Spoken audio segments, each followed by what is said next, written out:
El news anchor, Arwen. It's Darwin. Darwin. Bigfoot. I'm a firm believer in Bigfoot. I just heard this, like even artists like Britney Spears, she's wanting her dancers to be Make some good money from boxing.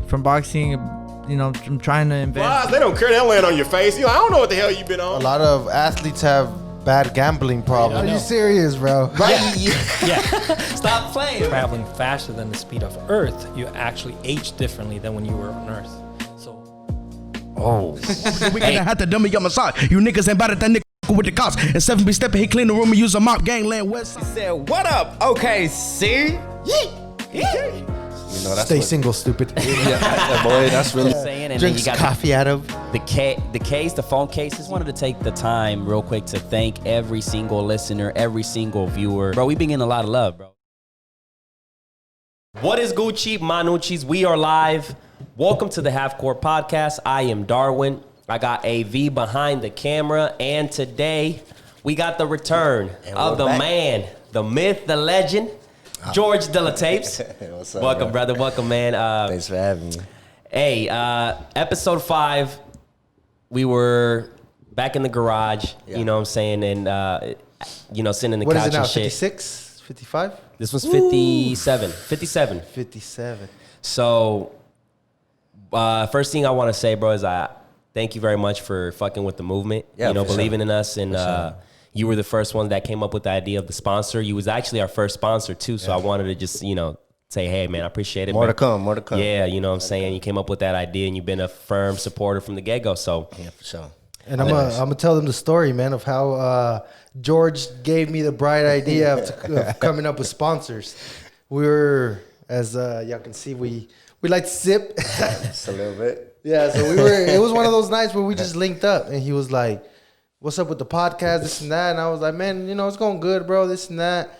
And then he's like, y'all making any money off of it yet? And I was like, nah. I always think like that, though. That's always. Yeah, no, for sure. It's an opportunity, and I think I do like that, and it kind of sparked a thing, because we, some people even came to me and asked, like, how much to get on the podcast, and we're like, And the thing was I was arguing with him on why I didn't want to do it. I was like, like a motherfucker. yeah. for about an hour, we were just like, I was like, bro, it's because I feel like it's going to be like we're begging and shit. Exactly, yeah, no. So he was like, bro, you guys put in the work. Like, you bought the microphones. You guys are shooting all this shit. Like, Somebody. It's a win-win. At the end of the day, I think for that's sure. what it really comes down to. So I do agree to a certain, extent, obviously I don't want to charge for people to get on the podcast, but for sure. sponsorships, I think there is a big opportunity yeah. there, So That's anywhere, bro. Any big business is Yeah. sponsors. Like, you fucking see a NASCAR race, they got their shit painted all over the car. Yeah. And just anything, it's not Boxing, necessarily you everything. begging, but when you have a certain movement going on and you're influential in a way and people are following your shit, it's always good to throw that out there, man, for, shit, income purposes. This shit don't pay for itself, for sure. So let's kind of talk about your business, bro. For those that don't know, for those that are planning on visiting Oklahoma City, you can stop by Supreme Barbering in Midtown, one of the cleanest barbershops here, man. So if you're looking to, get a fresh, razzle dazzle, stop by, man. and if y'all didn't know, Mr. Dela Tapes is that nigga in the city with the cuts. Yeah, you know what I'm saying? I'm So, all right. how's business, bro? It's been great, man. It's been great. Even though the whole COVID and everything, we just blessed, man, to say, we was able to take that time off and make it through. It was hard times for sure, but shit, the people that we got coming through the door fuck with us, and they fuck with us heavy, man. And, that starts from your morals as a person. But it's been great, man. It's been great. Can't complain. Can't complain one bit. What what kind of measurements, precautions you're taking? Because it's How did this shit change the game? How did it change the barber game for you guys? I mean, it did a lot because, as you know, we have to be in the shop. We have to have our hands on the clippers to make money. And this shit just kind of stopped everything for us for a month, And I mean, if you add it up, a month is a lot of time to take off in the barber game. The month, and then I feel like also people are a little more afraid of going to get a haircut. So they're like... Yeah, that too. But, I mean, as far as the precautions, man, in the beginning, we pushed the whole mask, fucking wiping everything down and all that. But at the end of the day, bro, it's just hard to make everybody wear a mask and, you know, enforce all that shit. And we just try to do a lot of common sense shit at the shop. Because honestly, like, the compliment that we always get at the shop is that we're very clean, you know. And that's one thing that I'm gonna say about George is before this whole COVID shit, Supreme was already clean. on our shit. You know? Like we were there nights fucking cleaning, you know. Cleaning. And I don't remember who I had this conversation, but I was like, before this whole COVID shit, I had always had a fucking sanitizer in my car, hand sanitizer, one of them like travel ones, always, always. So you can't tell me shit, you know what I'm saying? Not like, just that. This George is one of the few that actually washes his hands and washes his face before every service. Every cut, like, bro. I gotta wash every cut. But in a way, that's kind of like, that's how I maintain my shop, because after every cut, of course, it's sanitary to wash your hands. But I do that anyways, just so I can go look at the restroom, see what it look like. Right. I'm washing my hands. And if it needs a quick cleanup, you know, I always keep Clorox wipes and shit around and quick cleanup. Wash my hands, go back to what I was doing. And that's a lot of behind the scenes shit that a lot of people don't know. You know what I mean? Because at the end of the day, our shop, we have a unisex bathroom, bro. Like, you know, you have women, little girls going in there. If you had your girl or a daughter or something going, you wouldn't want her to be in a nasty ass bathroom. So, I mean, that's why I tell my clients, you got to deal a little bit more on the extra part with me, just because sometimes I got to do shit like that. Let's be honest, bro. Are you the type to pee with the toilet lid down or up? Always up. Always up. Depends how faded Always I am. up. Yeah. I mean, there's been times where I've been stumbling like a motherfucker, but for some reason, something always clicks in my head. Like, even there's times where I fucking with my shoe, you know? Exactly. Yeah. Or I get a piece of toilet paper and I mean, it's just like you said, it's those things that is common sense. Like if you make a mess, common sense, clean bro. it up. But a lot of fucking people don't have that. Yeah. They don't have common sense. And see, like, in a way, I'm not saying I'm glad this COVID shit happened, but if you look back in history and time, this shit happens over and over again. There's always and I mean, it sucks to say for a lot of people that lost loved ones to this shit, you know, but this is kind of the way the world kind of humbles us down again and brings us back to our essentials. Like, motherfucker, don't be nasty. Wash your hands. I just been to the fucking on-cue plenty of times and seen motherfuckers going piss or whatever and nothing. Like, you know what I mean? And that's nasty, bro. Like, you know what I mean? Especially at a restaurant too. I hate seeing that shit at a restaurant bathroom. Like, bro, it's nothing but, even if you don't do the whole 20 seconds, motherfucker, put some soap on there. Get the hot water as hot as you can get it. But like I said, I'm not glad the COVID shit happened, because, you know, we lost a few clients ourselves that we know due to this shit. So it's a serious matter, but it's a way for people to wake up, man. And especially in America, I feel like compared to other countries, that's why other countries fix the problem way faster than us. Yeah. Because as Americans, everybody's just so spoiled in this country, bro. Mm-hmm, exactly. We're too worried about fucking worried about the wrong shit. Getting in debt. You know what I mean? And, I think common sense. Yeah, with this whole thing, I think it was kind of like a bad timing as well, because we had the wrong leader. You know, so what this whole situation created was more divide. You know, chaos. People be more divided and shit. Like, it was bad timing, but in a way, it was God's timing, because this is when this shit needed to happen to expose all that other shit that's going on too. If not, we could probably still been. If we would have had a better president in there, and a lot of other shit going on behind the scenes in the government was never. Like, if you go back to like 9/11, for example, that's probably one of the situations where the country was more united than ever. Yeah. You know what I'm saying? So like in a situation like this, I feel like that should have been the same case, but leadership didn't really do their best job to do that shit, you know, to kind of keep the people calm. 9/11, it was kind of like one of those things where it was like the enemies got us, so that's why we were probably united. Like, let's fuck them niggas up, you know. Now it's like, what are we gonna do with this virus? Like, our guns ain't gonna help. Buy toilet paper? Like, it's a weird little thing. I mean, how many times a day you gonna shit? Like, the fucking grocery stores was open the whole time. It's like, bro, that's what kills me. As a president, I would go, you know, in the press, like, hey, I know we're in a pandemic. I want y'all to calm down. This is why I'm here. This is why I'm the president. I'll take all the stress and all the bullshit, but don't run out of toilet paper. This virus is not going to go up your ass. I mean, I agree with you on that aspect. We could have had better leadership. Instead of it being like, I don't know. Yeah, no doubt. Like, I like your speech, but I'm going to be frankly honest with you. I don't know. Like, man, I kind of like that answer, though. But in a way, like I said, but bro, in a way, like I said, I mean, I'd rather hear the blunt, honest, like honest truth than somebody sit up there and be like, "It's gonna be all right. It's gonna be all right." But then look at the result, though. Yeah, you know what I'm saying? Like a lot of people when they they're uncertain about shit, they need some like something to calm them down. Even though like you don't know, you're in the back like, oh shit, I don't know what the fuck, but you got to calm the people down because if not, you create chaos. This shit could have been. Thank God it didn't go worse, but it could have been worse. Like you know, people buying bullets and guns. You as a leader, how do you handle that? Like when there's chaos going on and everybody's scared and shit. Like how do you? I mean, it's back to what he said, where it comes down to a strong leader, like. And not just strong on certain aspects, like Trump is probably just strong on the business aspect of shit. Yep. But I've always told everybody on the social aspect, he's fucked. Like his values and you know, he just likes the man. applause. He likes the praise, so he'll say any bullshit. Just to get it's not making excuses for him, but what can you expect out of somebody that's been living lavish and living the way they have their whole life? They can never compare to us. Like I don't care. They'll never understand that cliche saying of put yourself in somebody else's shoes. It doesn't fit for everybody because not everybody just lived the same lifestyle. And bro. I feel like you can have some sort of level of empathy and like sympathy and shit, but you're still not.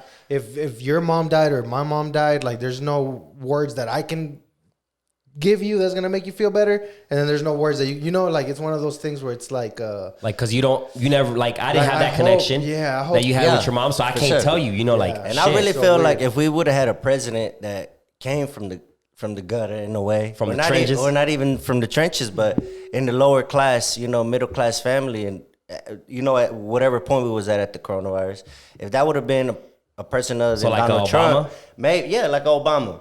You know, that person can relate more to your issues, you know, maybe growing up or when you know, the hardships of a middle class family. Or like you get what I'm saying?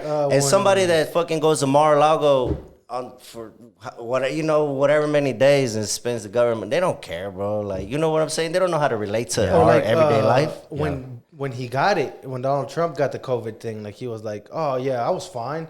Of course, no, that motherfucker was supposed to die. Real shit. Like you're a millionaire. You're gonna go to the doctor. Billionaire. You're gonna get billionaire. You know, you're gonna fucking be all right. Yeah. Like he had a broke motherfucker gets COVID. It's like, damn, you quarantine. Like exactly. The president gets it. He's in. But in a way, like I said, I'm glad this kind of shit happens so it can expose the real like purposes and real feelings that these people in office have. You know what I mean? Like we realize that shit needs to change, bro. You know, aside from the COVID shit, you know, Donald Trump brought out a lot of hate, a lot of the real racist. Maybe even if we can go as much to say as he's not a racist, but people that probably felt the certain things the same way as him, you know, they came out. And in a way, it's a good thing that a lot of this shit is getting exposed, bro. Because it needs to change. So, quick question. It needs for to y'all. change, dog. Yeah. If somebody says they're not racist, but they support Donald Trump, That's fine. they're not racist? They're not. I don't associate every Donald Trump supporter as in being racist. I mean, it's But different. if You can kinda like- if the things that he's doing is hurting my people, why would I ever support him? I mean, that's a good point. That's really a good point. It's a good point, but how can I explain it? It's like if like when they say don't fuck with the ops. Like if I But know you that gonna call somebody, them motherfuckers when you like meet if I know them. somebody's trying to fucking whack you, like fuck you up, and then I'm still maybe I'm not fully supportive of them, but I'm like, oh, I kind of fuck with him because of this. Well, because I have a buddy that like I fuck with him heavily. Like he's my homie and he voted for Trump. He's like, I'm against obviously because you know I'm Hispanic myself, but it's like I support the business side of shit. So you're being selfish at that point. You're saying fuck my people. He's benefiting. I was me. like, well, I don't like your decision, but I'm not gonna like unfriend you and shit. I'm not gonna, you know what I'm saying? Because I know who you are. I know who you actually, you know what I'm saying? I mean, at the end of the day, you still have to respect it, bro, because it comes down to every principle in life. You take the good with the bad. Everything that's good has to have a negative consequence, or it can possibly have it at one point, you know? And you don't necessarily have to agree 100% with what the totality of the subject, but yeah, you know what I mean? Like, if it's coming from like a business owner mindset, this is where I'm gonna get to that point. Like, you would support somebody like Donald Trump just because you get a lot of benefits, and in return, I get to take care of my barbers. We get to make it through COVID. You get what I'm saying? So I am taking care of my people in a sense. Right, and You get what I'm saying? So it depends what perspective of You're life looking that at. you're looking at Yeah. it, bro. You get what I'm saying? Because it's like I said, a lot of people, when Tommy Hilfiger came out and said that his shit wasn't for minorities, these rappers and everybody else was still wearing that shit. He'll figure nigga. But you get what I'm saying? Yeah. Like, you got to take the good with the bad, and you got to know that behind all these corporations and all, even the president, everything Yeah. going on, there's still a human behind that shit. Yes, There's bro, still a because human behind it's one that, of and those there's room for things- error. There's room Whenever for error. there's those times when I'm There is. like I think I'm right, and then somebody like you. There's not a lot of times that, not to be an asshole or anything, but there's not We a lot of bump times heads. We where bump heads motherfuckers sometimes. where motherfuckers don't like. I'm like, nah, nigga, We don't I'm see eye right. to eye all the time. We But don't. George, We don't. he'll check me. He'll be like, nah, I don't agree with that, bro. And look, we could go fucking mad and be mad at each other the rest of that night. This motherfucker will hit me up the next day, like, or when we see each other the next time, he'll be like, you know what, bro? Hey, you make it home all right, bro? Yeah, you good, you know? But that's all it is. It's one of those things Yeah. where it's like you may think you're right about something, and then somebody says something that's like, oh, it's I didn't yeah. look at it. I didn't look at it from Bro, that Exactly. perspective. I mean, it's like Exactly. that. In the world, there's yin and yang, good and evil, pros and cons, good and bad, you know? For every good choice, there might be a bad consequence, you know what I'm saying? Because you're really trying to do the right thing sometime, but then it's going to take that sacrifice. And it could be a bad thing. So, I mean, it depends how your perspective. Yeah, man. if It's we look at it perspective. too, yeah, and Trump had the good bad. He brought a lot of companies that were overseas to America back again, Yeah. which opened a lot of more Yeah. business opportunities, jobs, and this and that. You know, And the but economy was doing bad. You get what I'm saying? Yeah, It wasn't even the Obama era because he took on some shit from Bush Yeah, that and then there was I'm no not way gonna to lie, fix bro. that Even though he shit, was bro. hating on Mexicans, I felt kind of sad whenever everybody like I felt bad for him when everybody was like just blaming everything on him. But I mean, and then, you know, that's- he's a another puppet. He's a example. puppet at the end of Another the day. example. Like I said, not everybody's perfect in everybody's eyes, but people went hard on him for the whole the keeping the kids in the cages and stuff. But they don't know that Obama did similar shit too under his administration. who built the You look it up. You know what I mean? And that's not to talk bad about because I love Obama. I did. I love him as president. But well, the thing with the presidency is like you have a limit, Bro, You have to, like, if you have come up with an idea or a law, whatever, you got to go through Congress and like certain things that it's out of your power. You know, even Obama, like Yeah. when they asked him, like, why didn't you help the black people more? He was like, I was all for the black people, for my people, but it just wasn't up to me. There's so many I have to go through a process. there's so and many red lights in the way. exactly. So it's like So many. It Hey, really shout out to Obama for the Dream Act because I think he. Oh yeah, he changed the game with that. Obamacare. With the Dream Act, I think he was kind Obamacare, of like yeah. he just what is it, an executive Order or whatever. He said, "Fuck what everybody's talking about. I'm about to give y'all social and you can work and go to school." See, there's a good and bad because he had his bads and he had his goods. You know what I'm saying? Every president, I feel like, goes through it because it's a lot of bullshit. I mean, being a president in general is just one of the hardest jobs that I will not It fucking is, man. take. And they don't Like, pay a lot. You know, what's their average It doesn't. salary? But I mean, you get paid for life. For real? You get a salary till the day that you die when you're president. Dang, I didn't know that. You about to Jamie that? Yes, let me see. What's the average president salary? Damn, I didn't know that. That's cool. Bro, you're gonna get paid. That's why whenever you're even out of office, they still call you Mr. President. Yeah, I've noticed If you that. see Obama, you still Yeah, say I noticed that. President Yeah. Obama. He's been very, Yeah. even more active on social media, doing interviews, collaborating with YouTubers and stuff like that. So that's cool. What? This can't be right. What? They make about 300K, 400K a year. It says 74,000 to 200 and Yeah, it's about 300. It's about 300. 260. It's about 300. So Donald Trump isn't even doing it for the money. No, bro, he's always said it when he's in office. He's like, I don't need Damn, this. then why take the job? Because he wants to change. He wants to make Because he America wanted to great do a again. lot of shit that benefited him too on the business end. You know, don't you know how much money all his companies got? That's- with the I heard- whole I heard- small son of a business? bitch. That's But son you of a can't be- gun. I mean- I'm not mad at him, but he finessed. Like He Damon- finessed. We're talking like about hoe, a billionaire. Like a hoe. When it comes to paying taxes, He said, "I'm gonna be president, so I don't gotta pay This shit." motherfucker pays 700 bag in taxes, bro. what? Come on now. Multiple. If that ain't million- finessing at his bro, finest. I'm but look, inspired. I'm not even mad at him because I'm look. inspired, bro. I want to do the same But shit. look, you got to look at it, bro. We just take so much shit for granted and take it for what it is. How do you do your taxes? I do them like and honestly, I do them the right way. I Yeah. do my shit on paper, like just because that I want to be able to grow. I want to be able to go get a loan. I want to be able to my shit to be on paper. I don't want to just for the people to look at me and be like, oh yeah, that's this that. nigga shady. Type shit. He got his fucking shop and they said, nah, motherfucker, like I just went and got the van last year under the shop name. You know, I'm learning how to get these tax credits and write all this shit up. You have fucking your van, your cars, you have a mortgage, like, bro, like you're doing everything. And see, a lot of people aren't. It surprises me that a lot of people aren't on game like that. Like, why do you think that is? It's because. Why do you think that is, and what do we need to do? And it's because there's not enough resources out there to help. Not in general. There's not a lot of resources out there to help minorities out in that fashion. Yeah, there's not. Yeah, there's we not. don't know what the fuck. And then when there is, our people are. I can't speak for every minority, but our people are so quick to be skeptical as shit. Or that's true. That's true. Like, oh, I gotta fill out this application. No, cool. As soon as you get to a part where they ask for your social, you get sketched out. You're like, but that nah, at least me. I know. I'm like, but if you do it with like most of the races like that, bro. Yeah. And bro, the other day, you're not lying. That's just an example. That's just an example. A quick example, bro. We shut doors for ourselves. At my dad's shop, I wrote out a contract, and it was like, it wasn't in English because it was like kitchen shit, you know. So it was like this many inches, this many, just some math shit. So I give the guy the contract, and he's like, no. He's like, no me lo puedo hacer en español.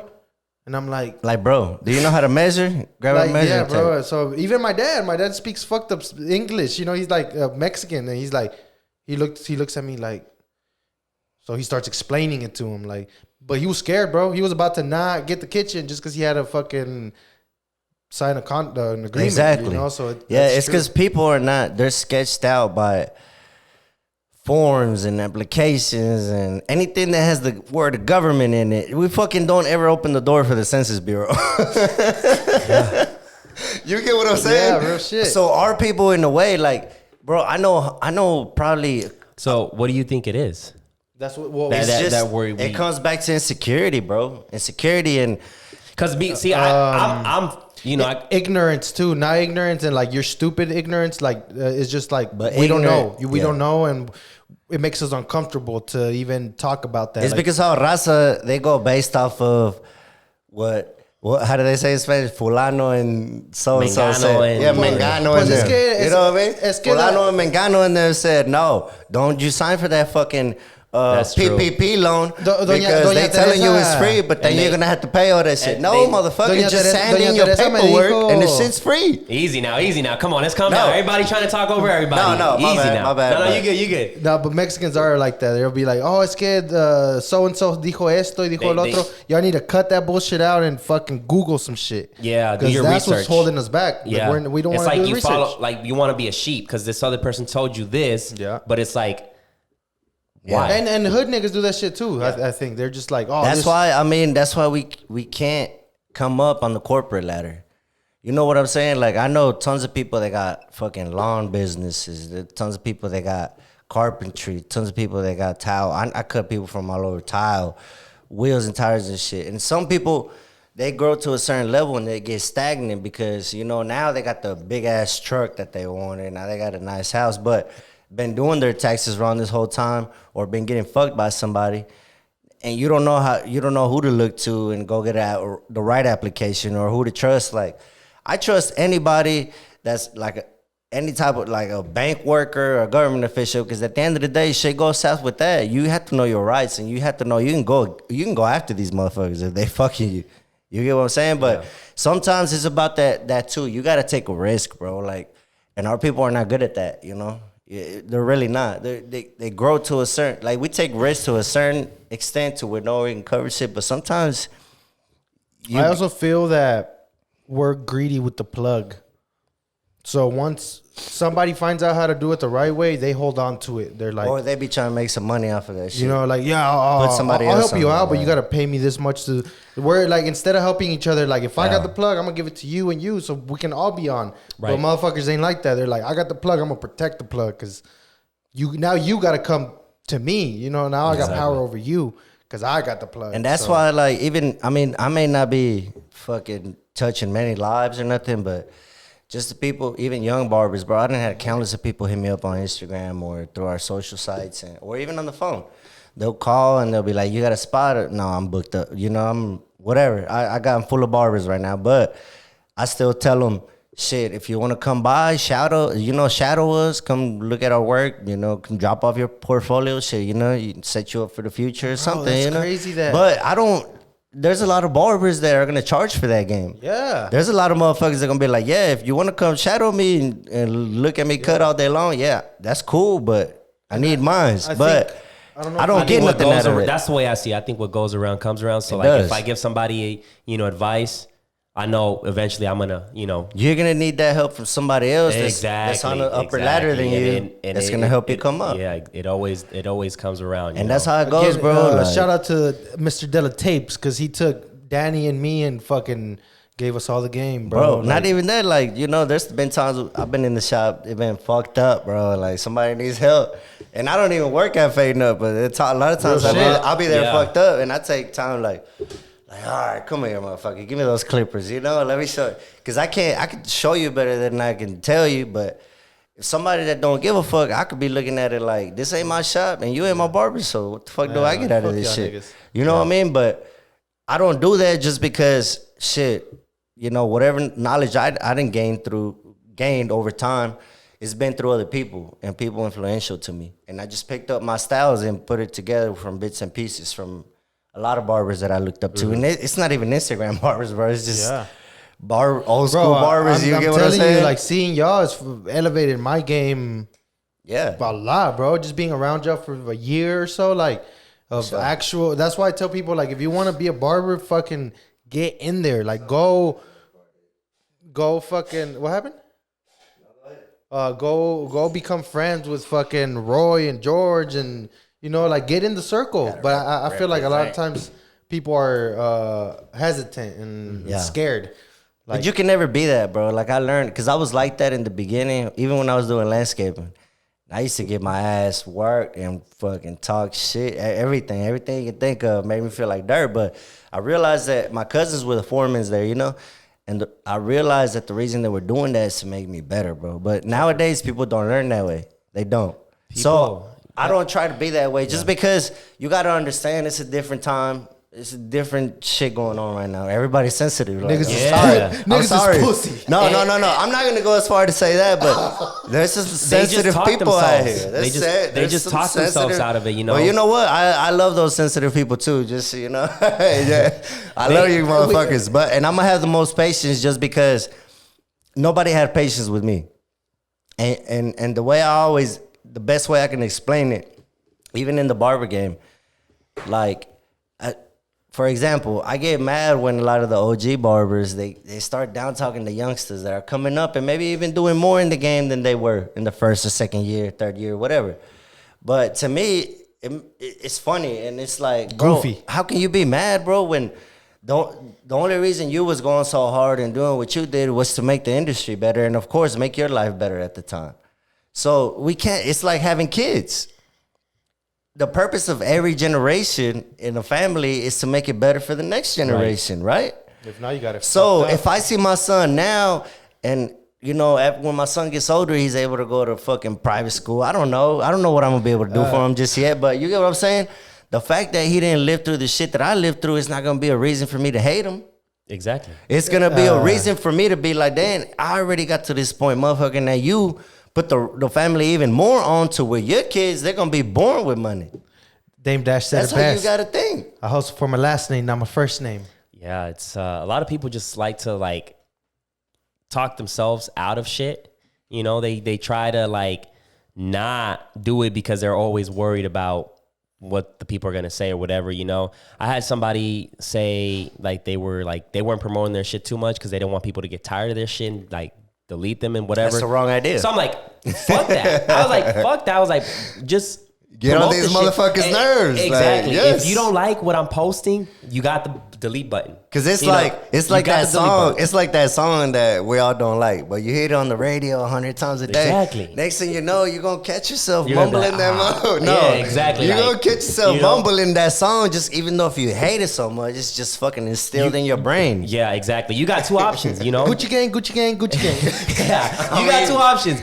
You either tap in because you're like, man, I'm tired of seeing this shit. Let me see what this shit is all about. Yeah. And then you're like, I fucks with it. Yeah. Or you can be like, I'm tired of seeing this shit. Fuck you. I'm going to delete you. And if you do that, fuck you. All right, I don't need you. You know what I'm saying? Move on. That's it. Simple. You know? I'm not going to let that shit. Hit the road to Jack. Exactly. Like, I don't need you then. Fuck Yeah, it. insecurity is a motherfucker, man. It is, bro. Yeah, It is, big and thing. and like I said, and I hate it, man, because like I want to see my people shine, you know, just as much as you, just as much as the next person, any minority, for that matter, you know what I mean, any minority, just because we're already at disadvantage having a darker tone of skin, you know what I mean. Explain that a little more. How so? You already are, bro. I mean, unless you're a minority that's born into a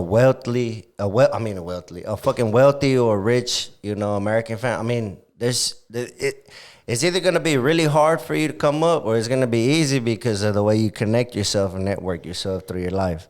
You know what I'm saying? Because that's possible to do, but not everybody has the same avenues. So you feel that us being brown off top, we have a Yes, bro. Yes, because stigma? I mean, I'm sorry to say it. It's just the way it is. It's the fucking way it is. You know what I mean? That's just the way it is. Anybody that's brown knows that. Anybody that's brown knows that. And the way to test it is go into the whitest neighborhood and walk in there in your dirtiest clothes, your Sunday clothes, and see if they treat you the same as the next person. Some places might. And we need to stop that shit. But I don't Some think- places might. Don't get me wrong. Some places might, but and that's just one of the very many examples. And like I don't want this shit to become any more divided, but I mean there's just some shit that just is what it is. It is what it is. Yeah, and we all know it, and we know it. I think as far as the barber culture goes, I'm proud of it because here in Oklahoma, it's a melting pot. I feel that, I mean, it sucks to say, but I'm proud to say that the Mexicans that are barbers here are running shit. You know what I'm saying? Like, in a way, yeah. Like it's lovely to see that some Mexican motherfuckers are out there killing shit. Yeah. So it's I mean, yeah, I can appreciate that comment. Yeah. And but it wasn't like that though. It wasn't like so that, it's like it's been. How long have you been cutting? I've been cutting since started barber college 2012. Been cutting professionally since 2013. So 7 years. Before you, which Mexican barber was out there other than like? Man, the only thing Roy and Steve, I would consider them in your like same. But when I class. started barber college, it was Roy and Ruben. That's all you heard about. So I mean, at the time, that's what it was. See, that's crazy. Roy, Ruben, you, Steve-O, and I didn't know Sway. Steve-O when I met Roy and Ruben. I didn't meet Steve-O until I started at Fading Up, and that was like a couple of years later. So it was all about Roy and Ruben. Like that's all you heard about. So let's talk about it, man. Let's get that you bring the barber stuff up. That rock. Hey, and shout out to the Brody Roy, man. Yeah, man. Speaking of like Roy and the rock stars, and like, let's talk about the rock star lifestyle. You know, okay. Let's. So, is it becoming I'm pretty sure it is. Is it becoming a culture within the barber community, like trend, like a trend, where it's a thing now with all the barbers, like like getting faded and like, you know what I'm saying, like just. I mean, living that lifestyle of like, fuck everything. Let's get a bottle. Let's fucking drink. I mean, it is, and it's not necessarily a good thing, man. Just because, you can take it overboard when if you take that whole self-employed shit into consideration, like that shit does get to your head, especially if you're a barber that's good, and you're good at what you do. Like you can definitely let that shit get to your head, like, yeah, bro. And I mean. At the time, fuck my 9 o'clock. No, I mean not even to that extent, but you get comfortable enough to where all the vices get normalized.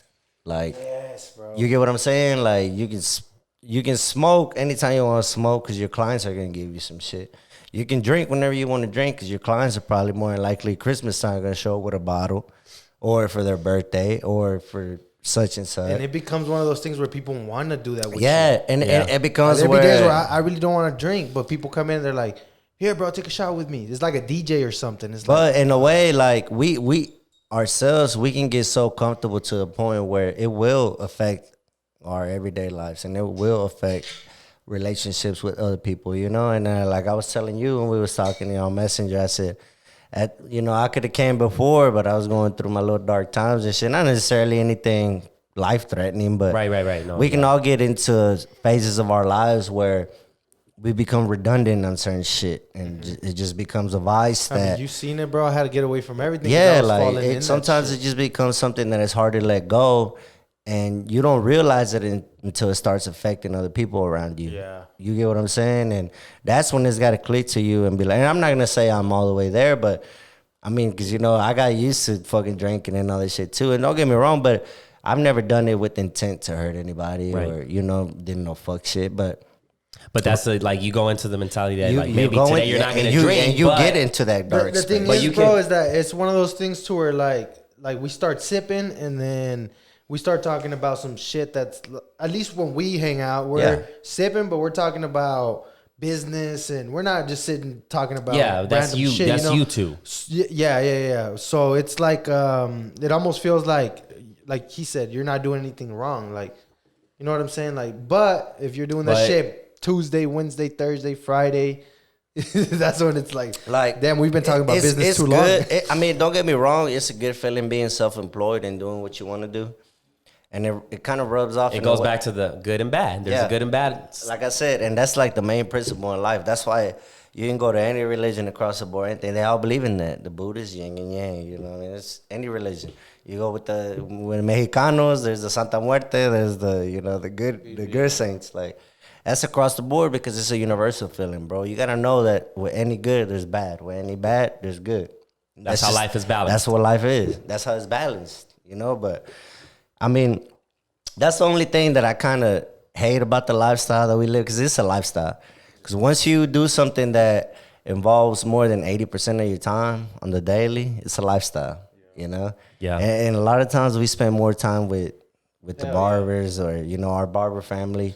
And our own family, and it sucks, but somebody's got to make that sacrifice, bro. Like, it's just I think what people find a little crazy sometimes is like, you guys are in the shop all fucking day, bro, we in that and then y'all finish cutting, and you guys are still sipping at the shop, kicking it. Yeah. Like, that's how fun it is. You know what I'm saying? Like, that's why it's so weird, bro. That a lot of the fun is back to the yin yang, but a lot of the fun shit, it's like Vale used to say, everything I like is bad for me, bro. Yeah. A lot of good can be bad, and then sometimes too much of good can be bad. Too much of something too good can have you bad on your knees, is what Big Crit said. Yeah. But yeah, that's it becomes one of those things where it's like a normalized thing. Like, you know what I'm saying? Like, and honestly, that's why a lot of times, like, you see more people becoming barbers now and are more intrigued by it, because shit, if this isn't the year that I had more of my clients become barbers, then I don't know what is. You know what I'm saying? But for real, yeah, I done had at least 2 or 3 that like are a barber or on the way to being one. But it's only because they see the lifestyle you lead and how free it is, and you can make your own schedule and make as much as you can. Make really good money if you are passionate enough to be good. No, not apply yourself. Anybody can apply themselves, but you gotta be good. Perfect the craft. You gotta be good. You gotta be good, and you gotta fucking have discipline, bro. Because I know a lot of motherfuckers that are that's where my homies. That's I know a lot of my homies part. that are cold as fuck, but they can't wake up. Yeah, the discipline perfect example is is the Dave. hardest part. Dave is the perfect example of discipline and a guy that makes money. I like Dave, man. He's a cool guy. He's all right. He cold with it, but it goes back to like we were talking about it off camera. Like how much do you think you're worth an hour? Me? I mean, it's hard to say, bro. I've never narrowed it down to an hour. Minimum. Shit, but I feel like I'm at least 30. But you gotta it depends what we're talking, because on a regular day you can catch me for the hot 40, but I mean, so 40. The homie wanted a cut the other day. Let's put 40. Right? He wanted a cut. He said 150.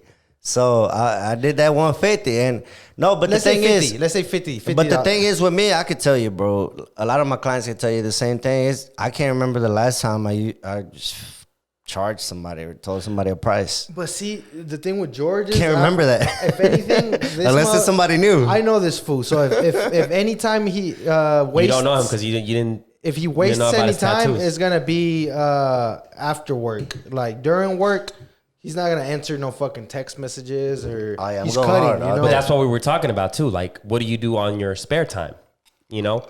So it goes back to like if you're getting fucked up, then you just wasted how much? If you're So- worth $50 an hour and you Yeah. spend 7 hours sipping and just chatting, how much did you lose there? A shit ton. Nah, I feel that. You get what I'm feel saying? that. Yeah. It goes I feel back to that. like I was talking about like my brother. not He just games all that, day. we're spending money because we're buying. But that's beer. where buy a beer and But that's you- where motherfuckers get comfortable though, because if they fucking watch their own pockets, and you know, and they're saying I've had a good day today or a good week, they're gonna go. They know how much they can go spend. You get what I'm saying? So the shit's still gonna happen. You see You it? get what I'm saying? It's always in the back of my head. Like, at least mine. Don't get me wrong. Like, I don't ever just go into something getting fucked up or doing whatever without knowing what my finances are, because you got to pay to play. You know? And you just can't do something if your means ain't there. You get what I mean? But I'm aware of what I spend every time I get lit and all that. And it never exceeds what I'm bringing in. So Yeah. I'm always at a gain, not a loss. Yeah, it can be a blessing and a curse. You It's know? like going to the casino though, bro. Like, you know, you can have the compulsive gambler that's gonna go blow their whole check. But a responsible fucking gambler is gonna be like, look, I got This is the fucking budget. $80. I'm gonna go in this bitch. If I lose this shit I'm cool. and I leave, I'm not tripping. Yeah. If I had a $400 day at the shop, I could be like, bro, I could spend $60, 50. Walk out this bitch tonight with $350 still. Like, I'm good. But you gotta know your finances though. That's the thing. And self-control, A bro. because motherfucker that went and did 3 cuts all day because he woke up late and all this shit, made $60, nigga. Now you went to go get 2 bottles and that's it. there goes all You your get what I'm shit. saying? But it's easy to go buy those 2 bottles because you're not thinking of it at the moment. And then you forget the fact that you just missed the whole day. Even he know one thing about me. I can say a lot of shit when I'm drunk, fucked up, whatever. The next day, people will be like, "You remember what you said, bro?" Yeah, motherfucker, I remember what I said. Because I'm conscious when I'm saying something. Yeah. Even though I'm drunk or whatever, I promise you, I can wake up the next day and remember what we talked about and what I said, you know? But that goes back to that. Like, you know, you got to know you can't live beyond your means. And that's common sense. We're going back to the common sense shit. Yeah. It's not common no more. It's not common no more. It's not common no more because I feel that the youngsters want to kind of skip steps. You know, they didn't see the fact that... And they do. That's why I've they- seen a like, lot they of didn't- old school They cats didn't get see the mad fact at that. that George had to fucking go through maybe putting $5 of gas in your pickup to go to JB's. Fucking and- $10 Wednesdays at JB. You know what I'm saying? Now $10 you can- Wednesdays. You're able to be like, okay, well, fuck it. I'm going to go have some shots at Kong's on Tuesday because But I I already put in the mean- work. Like, You did. And I mean, shit, if you feel like you deserve to drink or two, somebody's always going to disagree. But if you know how hard you work for your money and at that, your finances are straight, your mortgage is paid, whatever the fuck it is paid, and can't nobody really tell you shit. But if you out here fucking owing people money, your shit ain't paid on time, but you steady talking about I'm gonna get fucked up, then what is you doing? Yep. What are you celebrating? Like T.I., like meme from T.I., he said, what? If you ain't got this, and that, what are you celebrating? You know what I mean? Yeah. and, yeah. the thing is, it gets to a point where it's not a celebration. It's not. It's people are trying to forget about their problems. They're just like, fuck it, you know. And I mean, you at the same token though, everybody's case is individual, man. Like, there's some people that kind of throw their life away for a little bit, and that's maybe because they're going through hardships and shit that maybe you haven't seen or experienced. You get what I mean? So you can't really just be quick to judge anybody. How about you ask them why they right, doing bro? this shit or why they doing? If they need help, then lend them a hand. Now, if they really just fucking up and they a piece of shit, then you can be like, hey, bro, shit, good luck to you. Move around. But, you know, you won't ever know that until you take the time out of your fucking day to ask somebody instead of judging somebody. Judging, that's the biggest Exactly. thing, man. Yep. What did you do to get yourself out of that situation that you were in and out of that dark place? Well, I'm not going to say I'm necessarily all the way out of it, but it really is just a mental thing, bro. Like I just been, dealing with my thoughts and shit. But a lot of times we bring on shit ourselves, because like you said, we like to drink and party too much and this and that. And, it's just coming to the realization, like, sometimes you got to change it up a little bit. You get redundant. You get redundant. Everything comes with a good and a bad, yeah.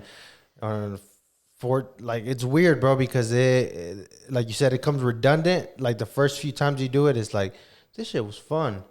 So that's why you want to keep doing it, because it's like it was so fun that second time that you want to recreate that vibe again. Yeah. And sometimes it just ain't it. Like it's fucking 2 a.m. and we're fucked up, and it's like, man, let's just go home. Like, yeah. This ain't it, coach. Not getting too comfortable. I feel like getting comfortable, that's when you start fucking up. Bro. That's why you have to keep challenging yourself. Yeah. And if whatever that started becoming a routine to drink, let's say, Thursday, Friday, like, all right, get yourself out of that shit, switch it up, because you're getting too comfortable, Because that's what it becomes, a routine. Yeah, exactly. And when it becomes a routine, it's harder to put a stop sign to that shit. It's hard to put a red light to that shit. We're creatures of habit, so. We are, man. And then there's some people that have like a fucking addictive personality. Like, once you get them going, on a certain thing, it's not going to stop. Yeah, but yeah, that's it's all switching it up. It's all mentality. It's all. You need a refill? A little shot. Hey, V, don't forget about the picks too. Just a little one. Get some picks in. But yeah, it's all a mentality. It's all It is, bro. I feel like this year, that's what I was talking about with the homie Luis over here at QB's. I was like, this year really fucked a lot of us up. Obviously, it's a fucked up year. It slowed a lot of us down, but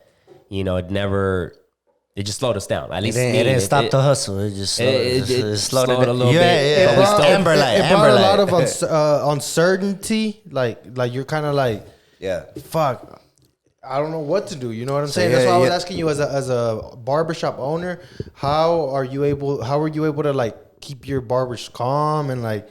Well, I'm not gonna lie, bro. I mean, this year has been probably the hardest year that I've ever dealt with in business, and this is my third year in business. And they always say, where a good business stands if you make it past the first 2-3 years, And it just COVID shit just happened to hit us at this time. Yeah, I just need a little shot. But cheers, bro. But it's been the hardest year, man. But honestly, we were so blessed over the whole beginning of the year and the year before that it really did. I talked to my barbers, man, and just the vibe and the energy that we always bring to the shop is like we all understood each other without having to really even say anything. Like, I told them, like, this is what's going on. I'm going to lower the booth rent because, at the end of the day, y'all self-employed. Y'all still got my bills don't stop. You know what I mean? I wish I could be rich and be like, y'all ain't got to pay shit. But, I mean, that's where on that end, they learned the self-employed aspect too, because I could really be like, no, I don't have to show no love on the booth rent. I got to get my money. Y'all self-employed, right? I'm not your boss, but it doesn't work that way. If my guys aren't making any money, I don't feel comfortable taking their money. Right. So thank God I was in a good financial situation to show them some love, and I was able to make it and stay home. Like, a lot of people were like, well, you couldn't hear at home? Like, this would have been a good time for the van to be going, doing mobile cuts. But I'm like, I mean, it was, but it wasn't. Not just that, man. Like, people, I think a lot of times people don't understand that you also have a fucking life. You have a girl, you have kids. Like, you know what I'm saying? It's like at that time you're like, I'm trying to make sure they're good. I'm not really trying to fade you up, bro. But I mean, we were just blessed to just the way we do business in general. We were blessed enough to not have to worry about it. And my barbers were financially good, in a good situation. And I feel that everybody that rocks with you guys is like your friends. It's like they're family, bro. Because everybody that works at the shop has stepped foot in my house. You get what I'm saying? And not a lot of people do that. Yeah. And I don't let a lot of people do that. But any one of my guys. Sorry for breaking your spring, man. Oh, you're good, man. We got that shit fixed. Like, hell, family. When you come to the house, family. But it's not a whole lot of people you let in your circle like that, man. And like I said, when you get to a point where you can just talk to your guys and what's understood don't need to be explained type situation, that's when you know you got something good. And you've been doing the right thing the last 2 years. You know what I mean? Taking care of them and all that. I think that's where being a good leader, the benefits of being a good leader come in at hard times like that. Yeah, they do. You get to see like, oh damn, I have People really rock with you, man. Like I know me and you had this conversation plenty of times, and the number one thing, I think I even said it in the last podcast. I said, and it hasn't changed, bro. Whenever you do shit with a good heart, with good intentions, when you really do something without thinking of fucking somebody else over or getting over on them, even if they fuck you over, you're gonna always be repaid. And you're not always. And you're not gonna have that fucking bad karma or. I mean, some shit might go south along the way that what makes you think like, damn, I thought I was gonna, but wait for it, because whatever good you've done, you gonna get it back in return. You know what I mean? And, like, I guess what I meant is when you're not like when you're a good person and you're not shitty, because I've done shitty things before, and the energy that comes with that, I'm like, fuck, I shouldn't have done that. Yeah. Why did I do that? Like, and it haunts me. Like over time, I'm like, fuck, why did I do that? But then it doesn't make you feel as bad because you know that you put that token in to get that prize. What do you mean? No, I'm saying like the way you acted was the prize of what you got. Yeah. So you get what I'm saying? Now So I think about it, I'm like, I didn't like how it felt when I did that, so I'm not gonna do no fucking. So it, like I said, it doesn't make you feel as shitty because you actually have a conscience. There's a lot of people that don't know how to differentiate between. Do you think maybe the people that don't have a conscience just don't give a fuck? Yeah, they just don't care. And there is people out there like that. I don't know how they do it. There is, bro, but there is motherfuckers really out there like that. Yeah, there is. It's just straight up. That's what it is, I guess fuck, maybe that's why people gotta do. Salute to those motherfuckers. Hope they don't last. Yeah. Fuck, bro, because you gotta think Hope about the last of the dying breed right there. You gotta do maybe that's why people do pills and shit. Cause I don't know, bro. That's why people do a lot of crazy shit. Yeah, I mean, you got sex trafficking. You got fucking people that kidnap kids to sell their. And you know what? Like that's scammers. I'm glad you brought it up because. Like imagine, my bad, bro. Go ahead. But imagine if I figure out your social security and then I fuck up your credit that you've been working so hard for this whole time, and like you can't fix it. Like how fucked up is that? I just ruined everything that. But a smart motherfucker would get Credit Karma, and then you can check that shit every time. Alert. That's the thing about scammers. You don't ever. One thing you don't realize in this country, are looking for the stupid niggas. But in this country, you don't realize if you can catch shit like that early, there's motherfuckers you can call and you never got to pay for none of this shit. Yeah, and you're clear. There's been a couple times where they stole my credit card info on the computer from my fucking Walmart MasterCard or some shit. Racked up $1,200 like in Uber, fucking OnlyFans and all kinds of shit. Bro, all I did was call and they took care of the shit. And that's where it goes back to the raza being scared. Like, there's resources out here. It's just that we're so fucking illiterate sometimes. Like, we're scared, bro. I mean, a lot of we're like, especially when it comes to like no papers and shit like that. Oh yeah, and that's probably one of the main things. They're just, I'll take the loss. Fuck it. I'd rather take the loss than get deported. So. It's a lot of evil out there, man. It's like it goes too back much to that. It goes too back much to evil out there. Yeah. How do you avoid all that? Avoid what? All the you can't. You can't. That's the crazy thing. You can minimize it, but just the know way that I see it, that's like a fucking straightaway. Everywhere, people. So is that why you like reading people? In a way, yeah, and it takes a lot of your own gut feeling and intellect, like the shit that you lived through, and knowing not to do it again. Like, you just gotta know that when certain shit has happened to you, and you're falling back into the same like situation and similar actions with somebody, you just gotta know when to cut that shit off. Like, don't even take your chances with that no more if you don't already live through it. And then there's shit that's gonna be like a risk that you're gonna have to take. You just gotta judge that shit to the best of your ability. But I mean, you might even not get it right. Yeah, for real. But every L is not a loss; is a learning lesson. Yeah, every L is a lesson. Let's because I was thinking about that, bro. Whenever I was driving over here, I was like, because I was just thinking of questions, and I remember last time you said, I don't losses are lessons. So how? Let's say when you lose when somebody dies, that's a loss. that's super hard to take a lesson from that. It's fucking hard, bro. But that's a different kind of loss. If you Still lost, bro. it is a I get it. I get what you're saying. I don't a loss.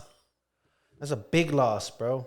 It is a big loss, but I like when you say like a L. It's a different kind of loss. You know what I'm saying? I Like know what you know, mean. like you know what I mean? Like, So how do you But deal? in that, Like, how do you in deal that with- aspect, that's not in your control. Yeah, but in that aspect, But you what still you gotta deal what with you're that loss. asking, But I mean, even if it's still not in I your- think It's he part of life, bro. But That's what I'm saying. Like I think he's just saying the ways of coping with it and making the best out of that situation, also. But in that situation, you just gotta know, bro. It's life. it's life Like, at that point. Yeah, I think it's life, and it's one of the hardest things that probably as humans we got to deal with. You know, regardless of your own issues, your own problems. Like a death of like a family member or like a loved one is probably one of the hardest things that we're gonna have to deal with in our lifetime. But the thing is, guess what? Everybody has it set in stone for them in their lifetime. there you go. Everybody, whether it's you mourning the loss of your parents, you know, because that's the whole thing. The parents we're supposed to bury them. They're not supposed to bury us. Sometimes it happens the other way around. But you gotta know that in life it's set in stone, my guy. Just like this shit is engraved right here.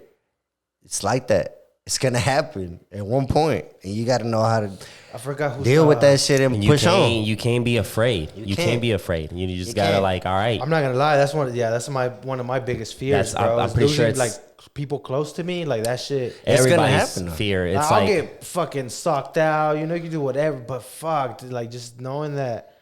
Like when I lose homies and shit, bro, that shit is sad. Like I'll be down for fucking weeks. I'm just like, But when Damn, I I feel can't- like when you are able to like, I haven't been there like just yet. I've lost loved ones, but not somebody that just was close. But I feel like when that happens in your lifetime, bro, like it's like a make or break situation because exactly. That's the way I see it. yeah, it's a make or break situation because you're either gonna come out on the winning end, and there's some people that just never get out of that phase, bro. Never. And they let that shit decide their lives. But how can you let something that was fated decide the rest of your Exactly. life? It was destined. Like Like it was that already was, written. It was already it's written. Not, it's not like you were saying. Yes. It's a different type of loss because it's not like you did something. It's not like they're gonna die. You made a decision that I you mean, took an L. you know? It was just it's something that just happened. L, like when we was talking about earlier, L that you take in that manner is something that you contributed to whatever Right. that thing You maybe was. tried to open a business. You Yeah, took an L whatever and it you're like, was. all right, I learned you know? from it because it's like, well, I mean, but like I guess to me, bro, those losses ain't shit. Like, Dang. right. That, But You know that's what I'm what we're saying? Because getting I to. can Like when bounce you back, get to like, the I can bounce ultimate back loss. on the ultimate loss is like losing a family member, but that's something that's already written. It's part so of life. what y'all are saying is that there's really no way to deal with it. Bro, You there's kinda no U-turn from that. Right. There's no You U-turn. live with that. You live Right. with it. And it's like what goes back to what Dela It's was just- saying. it's just a But different type of listen pain. though, Make or listen, break. that's the That's key what it is. words though. You live with it. You don't die from it. Exactly. You get what I'm saying? When you get to that crossroad in your life where you gotta say goodbye to somebody that's dearly loved, you live with it. Cause you gotta keep living. Exactly. You like think about it. Like if you lose somebody, did you really think that person is gonna like want you to be in that state of mind? Like, yeah, maybe for a week too, but they eventually want to see you get back up. Yeah. And like, Living, hey, keep like, striving, you know what I'm saying? Like, yeah, I lost one of the homies like I want to say 2 years ago, and like I grew up with him. You know what I'm saying? So like, and we used to play online, play 2K and stuff. So when I found out he like passed away, sad deal, and bro. he was playing basketball, and then all of a sudden when he stopped playing, like that day, his heart just stopped working. So it was like, fuck, it hit me hard. I'm A like, lot what of the shit fuck? is faded, bro. It's Exactly. faded. So it was like, yeah, I was sad and shit, and I cried, but I was like, fuck, like I gotta get back up. You know what I'm saying? Because it's like, Like for example, I had life. shit. Yeah, it goes. When I was in barber college, I was like I told you before in the last podcast, I was living with my old boss, from the landscape company, and we had this young kid come live with us. He was trying to help him out too. He was 19. He had problems with his family and shit. And I mean, he did what my old boss. He did what he could for that kid. Helped him out. And it got to a point where he didn't want to put nothing on his end, so he kicked him out, bro. I remember I was on the way, and I told this kid, like, where do I take you? And he gave me an address, and we was on the way. I dropped him off, and I'm like, you hungry? He's like, yeah. I bought him a fucking Big Mac, bro. I cut his hair the night before. The next morning, the admin police, they called my old boss, and they're like, yeah, we found such and such hanging from a tree at this trailer park on Kelly and Fretz in Edmond. That's where I dropped them off. Oh, shit. And I've lived with that, bro, for like the rest of my life. And it's like, at the time, I didn't think nothing of it, you know, because I was young too. And I felt bad for the kid, you know, and I couldn't feel no type of way from my boss because he kicked him out. Because at the same time, he tried to help him. Yeah. And He didn't want to help himself. And at the time, maybe he was just going through dark times to where he couldn't.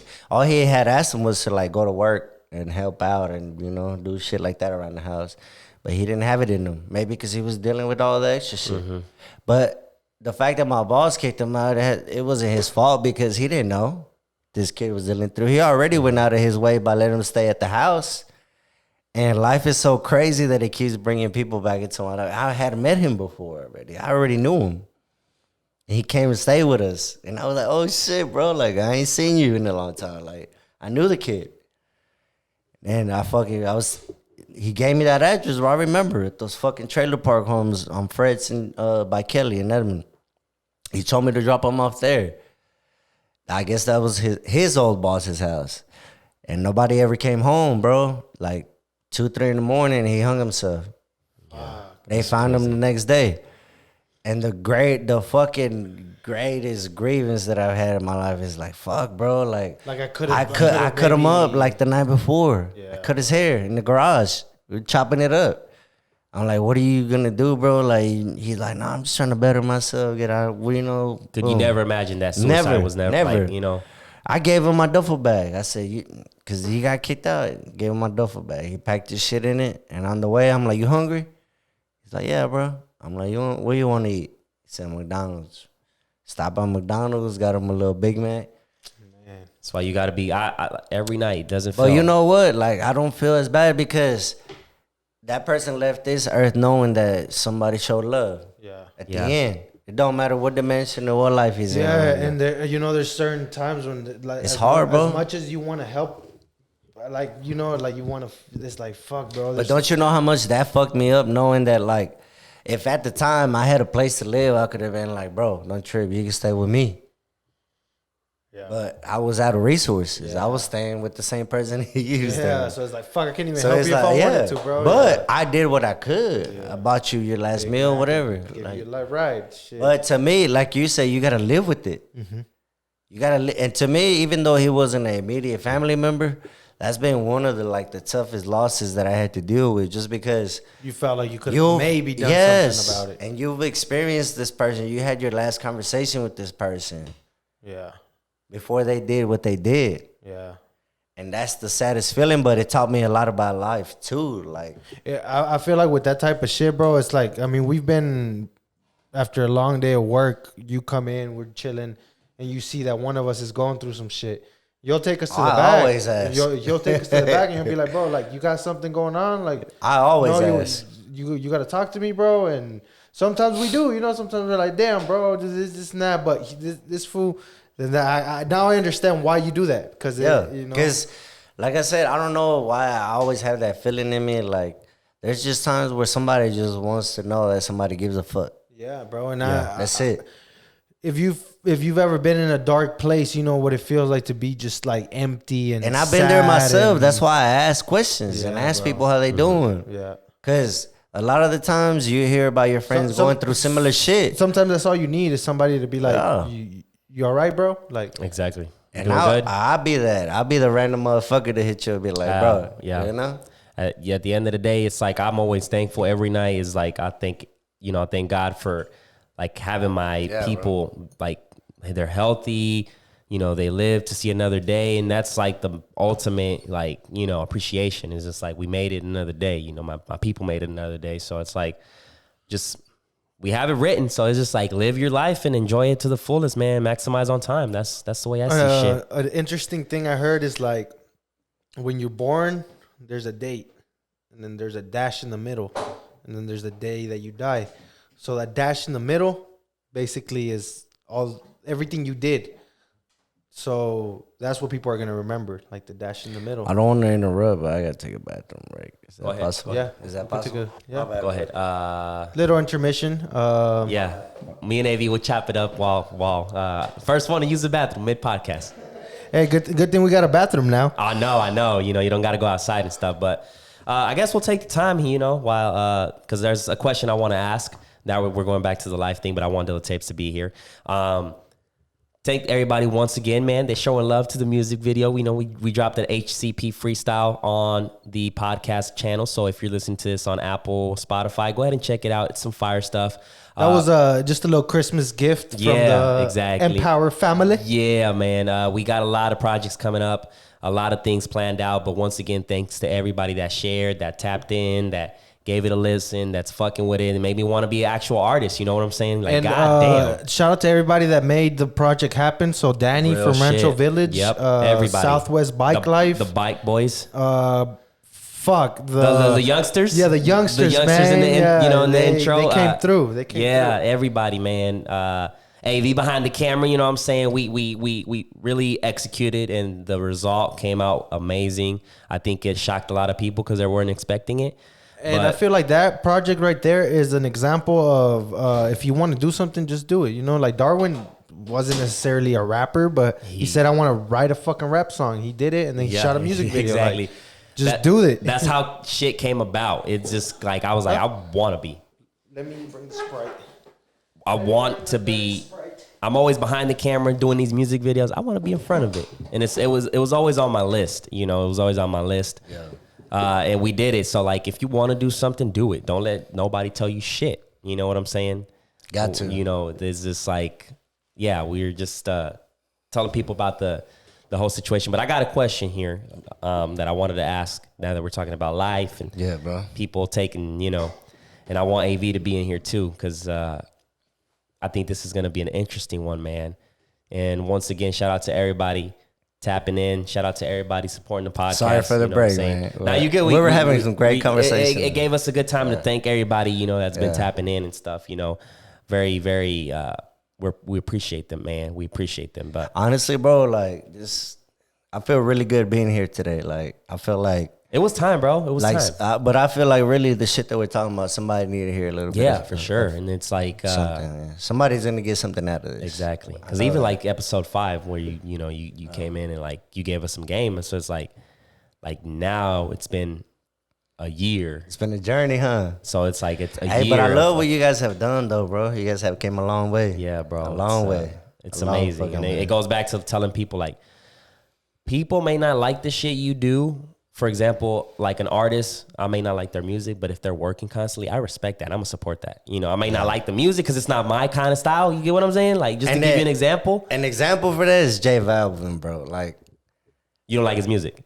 It's something to get used to, but you fuck with his work. But you can't knock this dude's hustle, bro. You know, like, he's just as big of an artist as Bad Bunny. If you want to look at it, no, for sure. On an international level, he has like I respect Bad Bunny the same way, and exactly. I think, like, but Bad Bunny just has that shit about him, like he has some. Kind he just has that aura, like that aura, like you know. The fuck is wrong with him? And I ain't mad at him, but that's kind of like the best way I can relate. Exactly, and that's what it can go like. Consistency and work ethic is gonna like. It's not gonna go unnoticed, bro. Yeah, for exactly. Sure. You're gonna get respected. Thanks, bro. You get what I'm saying? It's not, but there's this question I'm gonna ask: if us three were to die today, and shout out to Nas for asking this question. He put it on the story. Okay. Cloud visuals. You know what I'm saying? If you were to die today, would you be happy with the life you lived? Oh, bro. Shit, AV knows that. Shit, every time I tell him, I'm like, look, bro, up to this point, even though I haven't accomplished like everything I want to accomplish in life, if I was to not even wake up tomorrow, I would be so happy. Just because I'm the kid that grew up with nothing, like, you know. Yeah. I know what it is to have a fold-up wire bed with no mattress, you know. Sheesh. I had the crank black and white TV with no fucking, you know. But I love it. Like, if I was to die today, honestly, I'm the happiest person on earth. Just because maybe I didn't get to my full potential or what I wanted to do, but along the way, I've already set up people in the right path to make some money. Like, my barbers are good, you know? They're building a name for themselves. I was able to help to do that along the way, but a lot of that was their hard work, you know? I don't ever take credit for nobody, but just the fact that I was able to open up, just the fact that I have a shop. Yeah. It don't mean shit to nobody. It's a little shop with 5-6 barbers, you know? It don't mean shit to these big barber shops, you know, none of that. But it's about what it means to me and the morals and the ethics that I have behind it. And it's a good place to go get a haircut. It's a great place. We treat everybody there like family. Everybody loves us in that motherfucker, you know? So to answer your question, if I was to go today, you're going to see me in the casket with a smile, straight up. Just because my life already panned out to be more than what I ever would have thought or imagined. That's a good one. AV? No bullshit, so back in the first few episodes, I was saying, if you're not ready to die, you better get ready. So a lot of people were looking at that shit kind of crazy. What I meant by that is if you've done bad to somebody, if you were in bad terms with a motherfucker, if you have resentment, if you're whatever, let that shit go. Because if you die tomorrow, like, do you really want to be remembered as the motherfucker that, you know, that was But a honestly, shitty to that person? point, I done lived through some shit in my lifetime that maybe we've talked about before, but, you know, on a personal level. But you can't go out of this world fucking equalizing and just letting go of every resentment, bro. You know, maybe in the next lifetime there's certain shit that you can let go, but as a human in this lifetime, you might have been hurt to a certain level where you can't just always forgive somebody for being a fucked up person. You know what I'm saying? Mm-hmm. And you have to live with that. Coming back to what we was talking about, you have to live with that and die with it. I guess if whatever. But everybody's different. Everybody's different. Whatever problems like I have been trying to deal with them. So if it's something petty, if by any means, like if I was to die tomorrow, that way like if I ever did anything to you, but you've never done shit to me enough to where I'm like, you know. Yeah. What can I do to make this shit right, bro? No. So if I do die tomorrow, but what I'm trying to say is you're not saying like AV was a piece of shit. No, you know? for sure. I feel that. With everybody else, I feel like that's how it should be. Like, what I mean by if you're not ready to die, you better get ready. Is just be a good person. Just tie up all your loose ends. Yes. That way, if you gotta go tomorrow, you don't go out as a fucking bitch boy, and you go out as a. Nah, I mean when you go out. Answer my question. What was the question? If you was to die today, would you die a happy person today? Would you be content with the life you lived? You got to be 100. Yeah. Nah, I have a lot to do still, but I've done. I mean, I think so. In the next life, basically, when you wake up in the next life, are you still gonna wake up fucking scratching your head like I should have did this? Yeah, you know? Probably. And you can't be mad at that though. I mean, that's my newest opinion. I always wanted I don't want that sugarcoating bullshit. I want the real answer. I always wanted a fucking 6-pack. Why couldn't I be disciplined enough to have? You got a whole different 6-pack though. You know, a 6-pack it is. Yeah, man. So if you're not ready to die, you better get ready, motherfuckers. Yeah. Nah, but I mean, I get you, bro. But I promise you, in life, I guess me, bro. I just don't want to die. You're always gonna go asking yourself a question, though, or questions. Yeah. It's never. Nobody ever lives a life and then dies getting all their questions answered. Mm-hmm. It never works that way. That's why I really believe that there's another life after this, and your soul has to go somewhere. You don't just fucking die and get buried and that's it. There's another life, maybe. Because you got to think, we're just one fucking galaxy in the midst of billions of them, bro. So you mean to tell me there ain't no life form anywhere else? I'm just saying. Yeah. That's just common sense shit. But back to what we was talking about, whatever. I definitely believe that spirits stay here. Because if I was to die tomorrow, then you guys would still remember. But you know how people say this is hell on earth? If you're a biblical This biblical. But it can be If you're biblical, whatever. It could be heaven on earth too, though. No, but you got to think. If you want to take shit common sense word for word for what people can go down to the Bible and point out, this is Hades. Lucifer was sent to the earth as his castigo. You get what I'm saying? Mm-hmm. So we're living in hell. Oh yeah. We're Because living in hell. if you If you think want to about take it literally from the Bible, Lucifer was sent here after he was kicked out from the heavens. So I guess in a way we in hell or the Hades, the waiting place. Yeah. After this, whatever. But bro, nobody goes out of this life getting all their questions answered. There's just no way. There's too many. Too many. I mean, What are some of your biggest life questions? 2 of them. Just that way we don't get too deep into. Well, one, it's like, so if God created this world, who created God? Okay. And if God is a person or is it like an energy? You know, like it's an energy. Like I do believe in God, but it's like, what's another one? That's one. Another one, a question that I do have. Damn. I don't know, bro. I mean, what about you? Just like, as far as life, my dad hit me with some shit the other day. He said, ¿De dónde vienen los pollos? The chicken? Oh God, let's not start there. Cause like, who was it? The chicken or the egg first? Like, and what I said is the egg. But where the egg come from? Yeah, he said, there's too many questions. You get what I'm saying? There's too many questions. There had to have been a creature here though to make the egg. But how? Like, there's just like how? Like, how did this shit became about the galaxies? I guess what my dad told me with that fucking thing is like what you're saying is there's gonna be questions that are That's what I'm telling you, bro. You're never gonna leave this motherfucker with getting all your questions answered. There's just no way. You leave this motherfucker in peace. You know what I do believe is that when you do transition into the next life, that's whenever all your questions get answered. That's what I believe. But that's my personal belief. Right. So, but that makes more sense because it's like you're already on the other side. So it's not like you're gonna come back to Earth like, hey, no, but this is real shit. Like, like aliens exist. The thing is that we gotta make it to the other side with a whole heart and a pure heart still though. You get what I'm saying? Yeah. With good intentions, not being an evil motherfucker. Because I don't know how it's gonna go for the bad motherfuckers on the next life, but hopefully maybe they don't even have it too bad. Hopefully they get a restart in life. So if you were God and you got 2 powers that you can grant right now to make any change, what would it be? If I was God and I had 2 powers to grant somebody right now, I would put kindness in everybody's heart and understanding. And I would. That's one. That's one. And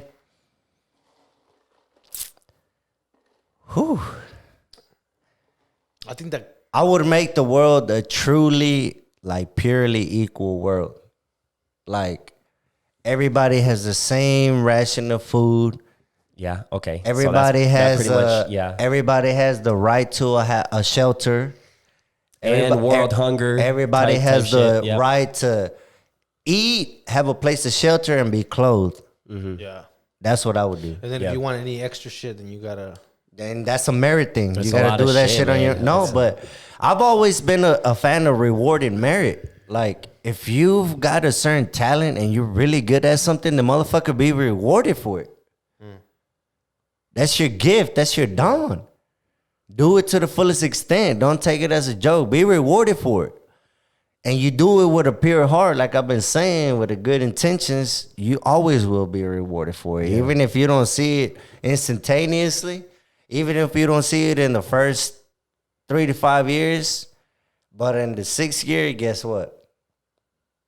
And that's what I say, like.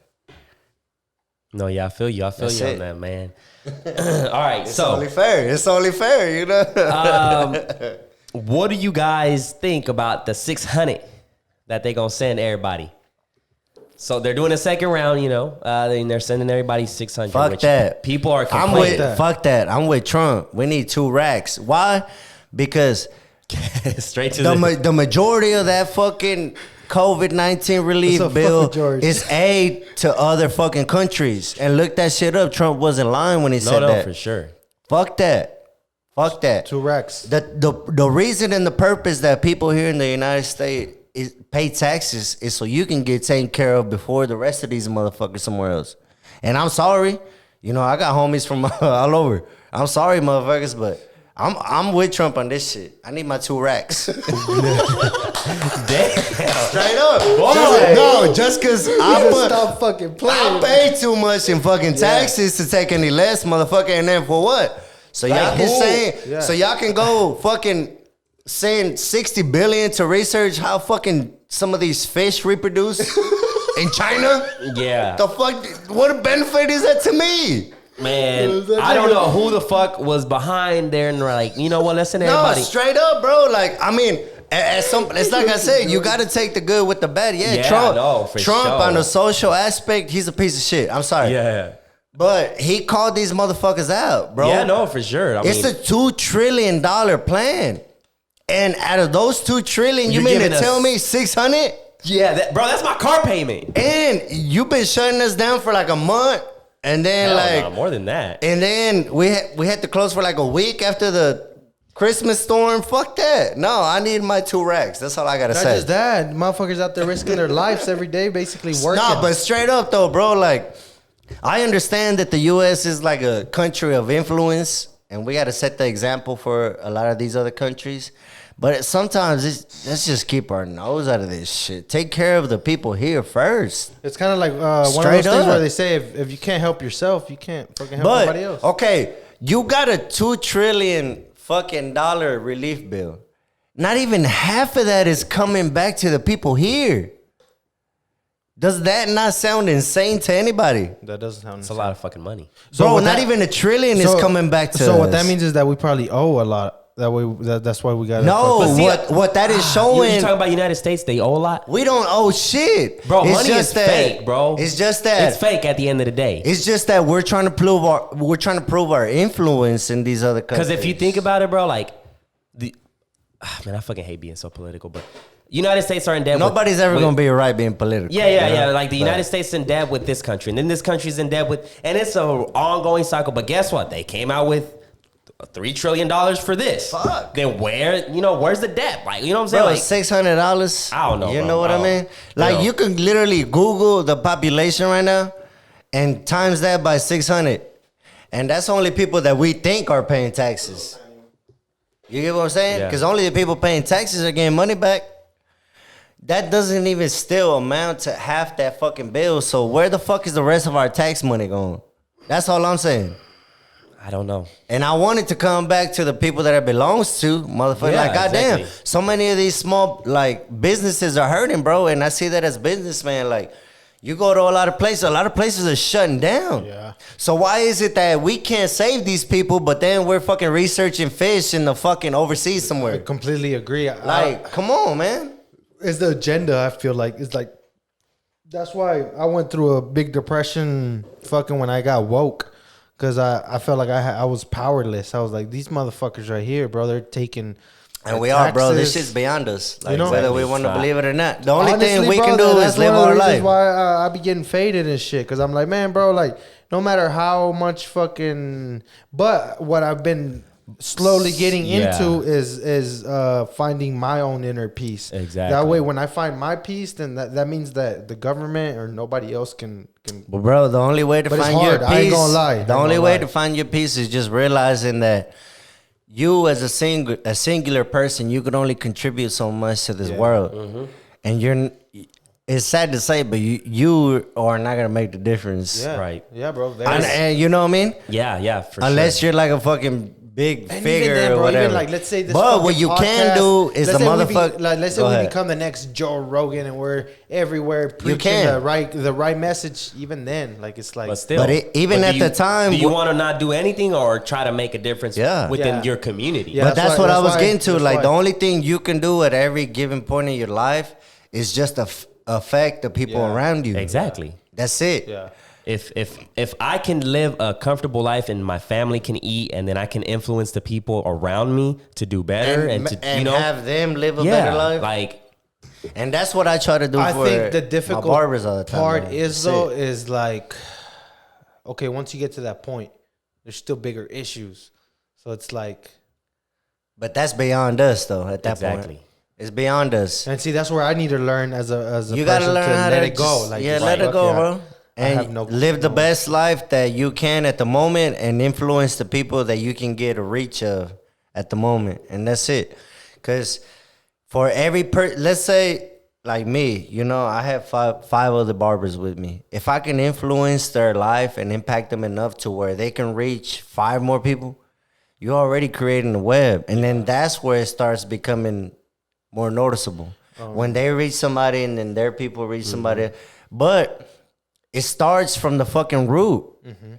It starts from me showing them kind of like the way a little bit. Like Darwin Showing earlier, them he was what saying, it like we were is. talking about the whole coronavirus shit, and he was like, "Well, we can't do nothing about it, bro." I'm like, "Yeah, we can." You know what I'm saying? It starts with one single person, bro. You know It's what common I'm saying? sense. Like, Wash your hands. yeah, When you that's use the how- that's restroom. as simple as that. You know Don't what I'm cough saying? on nobody. Like, motherfucker, Fucking this is. avoid groups. But this I is the think the world. biggest is avoiding the big crowds. Yeah. But I mean, this is the But way see, of the like, world, that's letting one. you know, like, y'all been fucking up. This is the way of the earth telling you. This is the way the earth fucking restarts Like, itself. y'all, you motherfuckers have been taken for granted the fact that you can go to a Because club. what did it do? What did and hug COVID your do? friend. Think about it. Think about it. It's a sad thing to say, but I mean, let's be real. What did COVID do? It got rid of all the older people that had major health issues. It got rid of the younger people with underlying health issues. And who did it leave on this earth? The healthier people. So The people that are going to survive for the next few Okay, generations. so let's get grimy with this shit. I mean, I'm just saying. We were talking give me a about. motherfucking shot. Give my First boy of a all, drink, bro. Give first my of boy- all, give we my got- boy a drink. Give me a shot. Ain't First no of- telling how long we're this out, podcast we're is out. gonna go on, cause we done got some shit going. No, and the We- reason why is because we survived this motherfucking year, bro. We made it. So give We me a fucking motherfucking made shot. it. We gotta celebrate that we shit. do gotta celebrate. We got what, 3-4 days left in the year? I mean, we and do. we're here, and we're here, and healthy. shit, we might not be here tomorrow, but We guess might- what? yeah, Like you exactly. said, if I don't wake up tomorrow, wherever the fuck I wake up, I'm gonna be happy. Yeah, Be exactly. happy, because I feel Appreciate like, that, bro. cause I honestly feel like, you know. Pour one up, man. Pour one up because it's like it's gonna be the end of the year, man. And 2021 looks promising, but that's how 2020 looked. Oh, but you gotta look at it, you know, optimistically. You know what I'm I feel saying? that. I Cheers, feel that. cheers. Cheers. Boo. But yeah, we're here. We made it. You know what I'm saying? Okay, so what I meant by the grimy shit. Get more Sprite, because that shit is a little too tangy, dog. Ooh, that's that fucking unleaded, boy. Ooh, like Cat Williams said, that's that unleaded. Ooh. I posted a status a while back, and I said something like, "It looks like only the strong are gonna survive." But bro, that's the way of the world. That's And then you evolution. commented on Before that, this whole and you shit. said it's been like that. Yeah, It's been like that. Talk about that a little bit. I mean, But regardless. think about this whole situation, you know, before Yeah. I'm sorry for No, go interrupting. ahead, bro. There's disease. There's been diseases. There's been all kinds of complications. There's 1,000 fucking ways to die. The survivor of the fittest. It goes But you back know to what's that. so crazy to me? Yeah, survival of the fittest, that's what I said. You know what's so crazy to me? And he can Google this shit if I'm lying. Okay, it's not to down talk COVID. Of course, it hit everybody by surprise and shit. We had what, almost 300,000 deaths just this year alone from COVID? Yeah. Bro, there's 800,000 kids that go missing every year for human trafficking. Where's the fucking uproar in that? 500 to 600,000 Americans die of cardiovascular heart attacks. Heart motherfucker. disease. Look it up if I'm lying. No, I believe you. That's what I've been saying. What I'm saying is, yes, COVID is a serious thing. It's really serious. Don't get me wrong. It's, Do you know because it's a what's the- pandemic and we know nothing about it. But where is the same? Like Energy. we're not fucking banning every McDonald's to be open right now because 800,000 Americans are dying every day from heart disease. Or 7-Eleven. Yeah. Bro, that's a way bigger number. Exactly. That's what I was saying. So it comes down to the fact that maybe a lot of these. Do you know what's the survivor rate of COVID? COVID is like The percentages. It's like a 92. Google it. Google Google it. It's 99. Google it, because I want to say it's like in the 90s not- though. yeah, It's in the 90s. like But the only reason why it hurts me to say that, and it hurts me to downplay COVID the way it is. We've known people that it's because now, before in the beginning, nobody that close to me got it. Nobody died from it. None of that. Now we done lost a few customers from it, clients at the shop, the people that we've seen in and out, homies and even friends, bro, even friends. So it's like, don't get me wrong. I don't want to seem like the asshole person that's trying to like downplay it. No. But it's a serious matter. But the only reason there's like fucking mass confusion and like anger and fucking just a feeling for like necessity to find a vaccine is because people they don't know what's going on. Mm-hmm. It's something new. Exactly. It's something. So I can't find the percentages, but there's been 19.1 million cases, and there has been 333,000 deaths. No, I know. I mean, this, but you know. So I mean, 300,000 is already a big. But number. what I'm saying is like, fuck the percentage. How much more effort? It's just the same with any disease, though. But what I'm saying is, like, at the end of the day, it's how like, much more effort is the country also trying to put into solving all the other issues that we have? Exactly. The 600 cases a fucking year of heart attacks and cardiovascular disease. I can have the flu right now and go anywhere the fuck I want. But I feel like it's just cough, like touch anything. It's cool, but the flu is just as same deadly. Yeah, it can hit you different, can be different, but it's there's more research on it. It's been around longer, so people. But when the flu came out, it wasn't this big of a deal, bro. The flu every year is different. That's why they inject you with this shit. They don't even know if it's gonna work. You get what I'm saying? Because the flu every year is different. It's a different flu. The shot that you get every year is just a guess. Like hopefully it works. Hopefully it's gonna kill that strain. Taking the flu. No, me neither. Not to my knowledge, but yeah, I don't know. I have that Mexican little stamp, so who knows what. But all I'm saying is that in our lifetime, we're gonna deal with a lot of this shit, bro. And it just comes like before this. What was it? The fucking H1N1, fucking virus, and all then that you have shit. Ebola, and then you had all this crazy shit. So it's like. But I really do feel it, and like I said, I'm not trying to downplay this Corona shit at all. Because, like I said, I done seen a lot of people that I know and that I've been close to affected by it. And it's not a thing to play with, but we'll see with this vaccine, man. We'll see what's the side effects. I'm not taking it. Shit. You better believe I'm not taking it. I'm cool with it. Like, motherfucker, they've been researching the AIDS vaccine for 40 years, and you gonna tell me that you done huddled some shit up in a year and came up with a COVID? Like I've gotten the Rona several times. Crazy as fuck. Lost your fucking mind. I felt like I've gotten the Rona several times, but it's like... And I know I'm going to have some like nurses and doctors looking at this shit, looking at me crazy, but I don't give a fuck. I'm not taking that shit. I'm sorry. I don't trust. The only reason is because I don't trust my government at the time. If I was wholeheartedly invested in my government and if I trusted them, I would have no problem. How the fuck are we going to trust the oppressor? But I'm somebody saying... that had us enslaved at some point, we're going to trust them? Yeah. Somebody that had slaves, nigga, we're going to tell them, yeah. Oh, fuck. We're getting political. We're getting real grimy. We are, but no. The only thing that I'm saying is the only reason I'm not going to take it is because I don't trust my government as a person at the time what's going on right now. They haven't been 100% with us. And they haven't been the most transparent with us. They haven't. They haven't.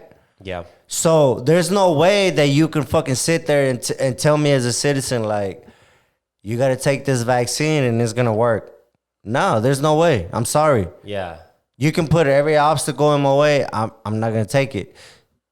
The moment they make it mandatory, that's when I'm going to have a problem. But the moment they make it mandatory, that's when I'm going to have a problem. It's going to come to where your values really lie. Straight up. Because either you're going to believe in this shit or you're not. And then that's where the testing ground begins. Are you going to take it or you're not going to take it? But I will not take this shit until I'm wholeheartedly convinced that my government means the best for everybody. And at the moment, I don't feel that way. I don't feel like they got our best interest as people in their minds. So I'm sorry. Yeah, I feel like I've gotten several times and my body has reacted to it in a good way. You know, sometimes I I don't know. I can't really tell if I really got it because I never got tested. But it's like I felt like at a certain point I did get it a couple of times, and my body. I felt like I had that shit the last podcast. I'm sorry. I'm sorry to tell you, but I was coughing like, bro. I was coughing like a. Remember I told you? I was coughing like a motherfucker. It's like my body reacted pretty good to it. Like I felt like shit probably for a day or two, and like fucking kicked it. You know what I'm saying? But one thing I would tell you though, bro, is like, AV turbulence is going crazy, bud, huh? I mean, a lot of people have their opinions or whatever, but I mean, we gotta keep going, bro. Like life's gotta keep going on. We can't stay quarantined forever. Exactly. That's the beauty of us humans. We adapt to things and we overcome. We have to, dog. We overcome. We're gonna overcome this shit. Cause look, I mean, even being at the shop, like y'all were asking me earlier, what safety precautions and all that. We've been clean from the jump. And I know I could do better to enforce masks and shit like that, but you can't make people in a free country do something they don't want to do. Mm-hmm. That's what people don't understand. It's tough. Yeah. You can't make somebody do something they don't want to do in a free country. Yeah. You just can't. Niggas go to jail and fight cases every day. But the thing is, follow the rules. but where the sentiment where it lies in is shout out to Castu. The sentiment where it lies in is like, if I'm going to wake up every day and go to the shop and work like a normal day during COVID season, and you're going to show up to the shop at your appointment during COVID season, me and you both got to know that there's risk to that shit. There's already a risk for you going to the shop getting your haircut anyways. It's like when you go balls deep up in the shorty without the rubber. Honestly, there's a risk, high risk. If you're so scared of COVID, my dude, don't go to the shop. Don't go get a haircut. Stay your ass at home. That's why my pussy ass stopped cutting. But in my eyes, my belief, I still got to go out and pay the rent. Yeah, make your money. And take care of a family. And that's what I'm gonna that's what I'm gonna do. Because the world has always been, whether we like it or not, the world has always been survival of the fittest. Exactly. It's always been that. And it's always gonna be that. Regardless of what anybody thinks, bro. The world has always been survival of the fittest. Why do you think animals fucking evolved? Why do you think frogs grew webs on their feet? Yeah. Why fucking, they have their... Why do you think porcupines got fucking thorns on their skin? Because they evolve over time and they learn how to survive. Yeah. We as creatures, as humans, we got to do the same shit. Yeah, man. I watched that documentary on Netflix called My Octopus Friend or some shit.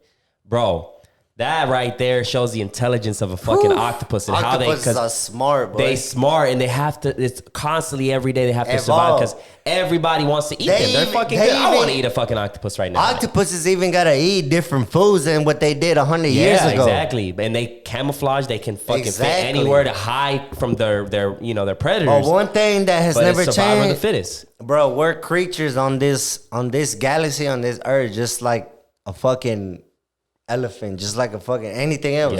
Yeah. We're creatures on this shit, just like them. And we gotta learn how to survive.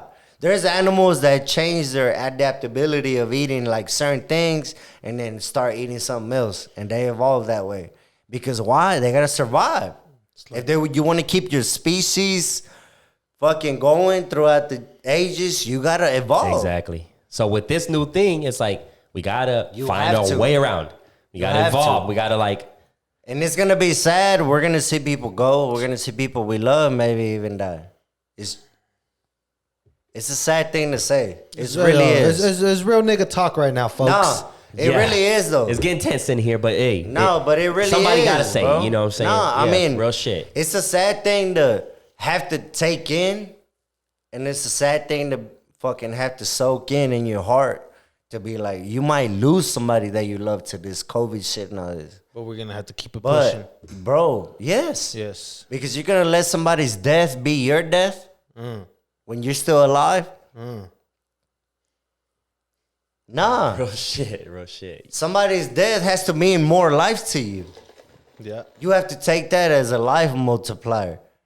You got to run with that shit and do the best you can in your lifetime to get the next generation going. Your kids, if you don't have kids, your nephews, nieces, whatever you have. The youngsters, man. If you don't have kids, just the younger generation is what's gonna keep our fucking. And that's chill why I life. show, like, even on the simplest terms, I show love in the barber game. Like, any barber needs help. They fucking want to learn more. They want to come shadow us. They want to, come on, bro. Come on. Yeah. They're like, a lot of them be like, how much you charge? I'm like, bro, did I name a price? Yeah. Get your ass over here. Yeah. You know, because at the end of the day, I'm only going to show somebody, you know, what they need to know, but I'm always going to have a trick up my sleeve. Just know that, you know? Talking about tricks up the sleeve, I'm going to put it out there. Within the next, God willing, within the next 3 years, a school is going to open up in Oklahoma where we teach barbers the right way to go about the fucking game.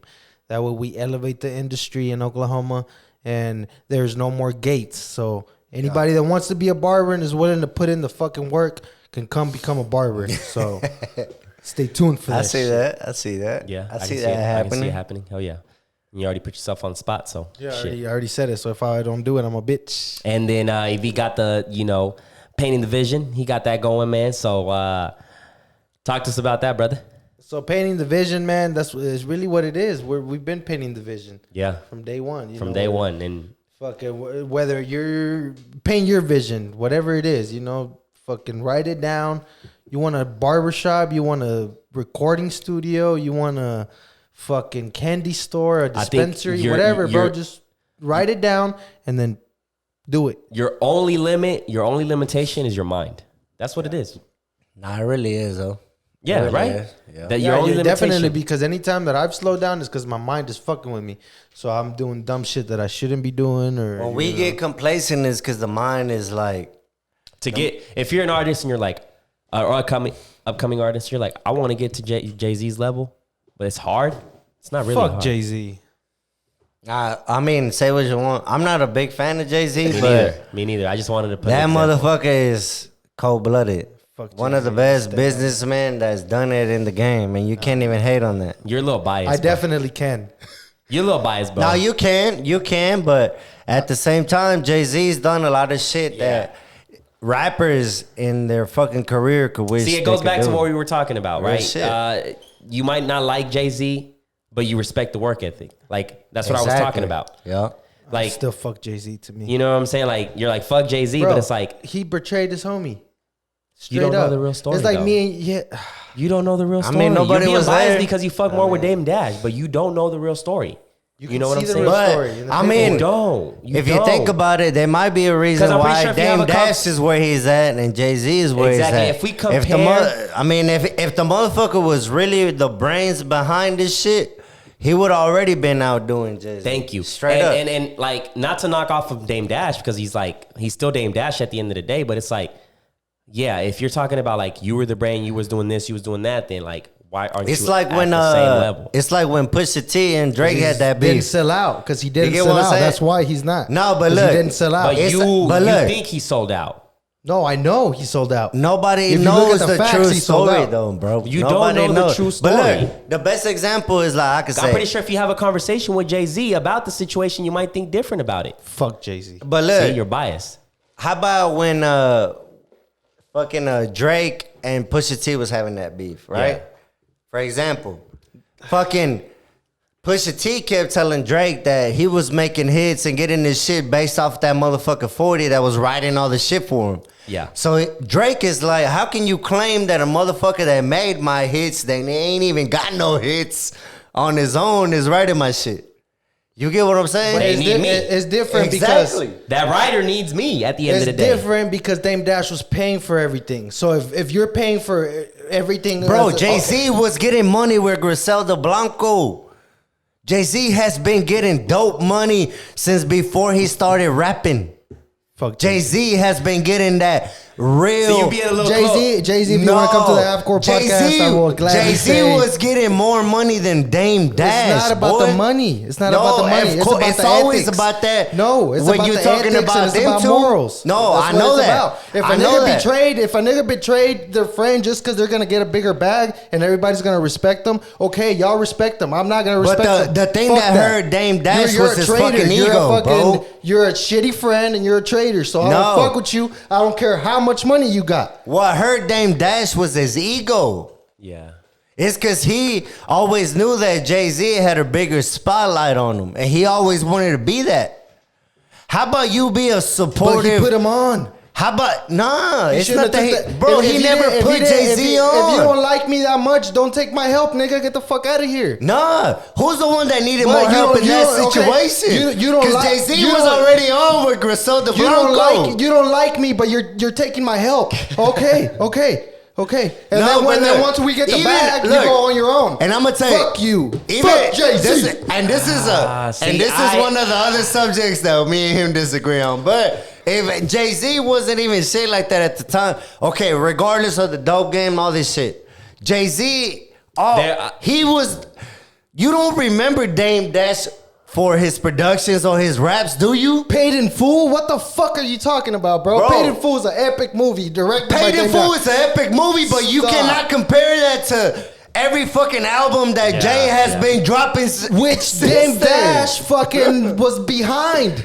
What did he do? He's produced the one that produced shit, or was it. just the money behind it? He produced the shit. Jay-Z produced a lot of his fucking tracks, bro. See, like, I'm not a big fan of, like, I like Dame Dash's mentality. I'm not a big fan of Jay-Z, but I respect his business. We can agree to disagree. Right. Yeah, but here's the thing is, like, I got to sit down with both because I'm not going to be, because Dame Dash said this or Jay-Z. Like, I got to sit down with both. And that's never going to happen, at least for now. It's not going to happen. So I'm just going to stay in the middle. You can look at the history, though. If you look at the history enough, you can see what the fuck happened. But you can always say, you never know. But you can look at history and see, this nigga did this, he did that. Oh, okay. Bro. The thing that I get, and this is just my opinion, and, like, I agree with Dela Tapes on that side of, like, Dame Dash was a little too egotistic. Like, that's the vibe and that's what hurt him in the end. When I look at shit that maybe Jay-Z was like, he still is to this day. If you look at interviews with him, he's too egotistical. Like, exactly. And it's like,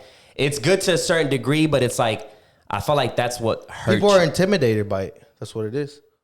They're intimidated by it because sometimes certain people could come off on some boss. No, listen though. You can't tell me shit. Whatever you tell me. Yes, but Dame Dash was preaching years ago. What I'm telling you is that's what everybody's talking about now. Yes, but don't you think that to a certain extent, Jay-Z, he signed with fucking labels here and there, but don't you think to a certain extent he became independent in his own way? No, this nigga fucked over all his friends. Bro, all right, we're not gonna go there. But I don't think all of his friends. No, come on, bro. Okay, so how many day ones are in Jay-Z's team right now? From day one. From Biggs, from Dame Dash, Kanye West. Who is in Jay-Z's camp right now? Jay-Z don't need nobody on his camp because he built his shit. But guess what? He owns a sports management agency that fucking represents the best fucking players in the game. He's fucking got a talent agency that represents some of the best talent in the game. Like, you can't knock my dude, bro. He got Tidal. What does Dame Dash got? What I'm saying is that sometimes your fucking ego can get in the way when you think you're right here, when the motherfucker that's really bringing the talent and the level of fucking merit to the game. Because in that relationship with Dame Dash and Jay-Z, Jay-Z had the talent and the merit. Yes, he did. Because you cannot name me a Dame Dash song right now. It's not about the songs. Name me a top 100 Billboard Dame Dash song right now that Jay-Z hasn't got. Well, any Jay-Z song that was on the Billboard was Dame Dash was getting paid off of it because that was his daddy.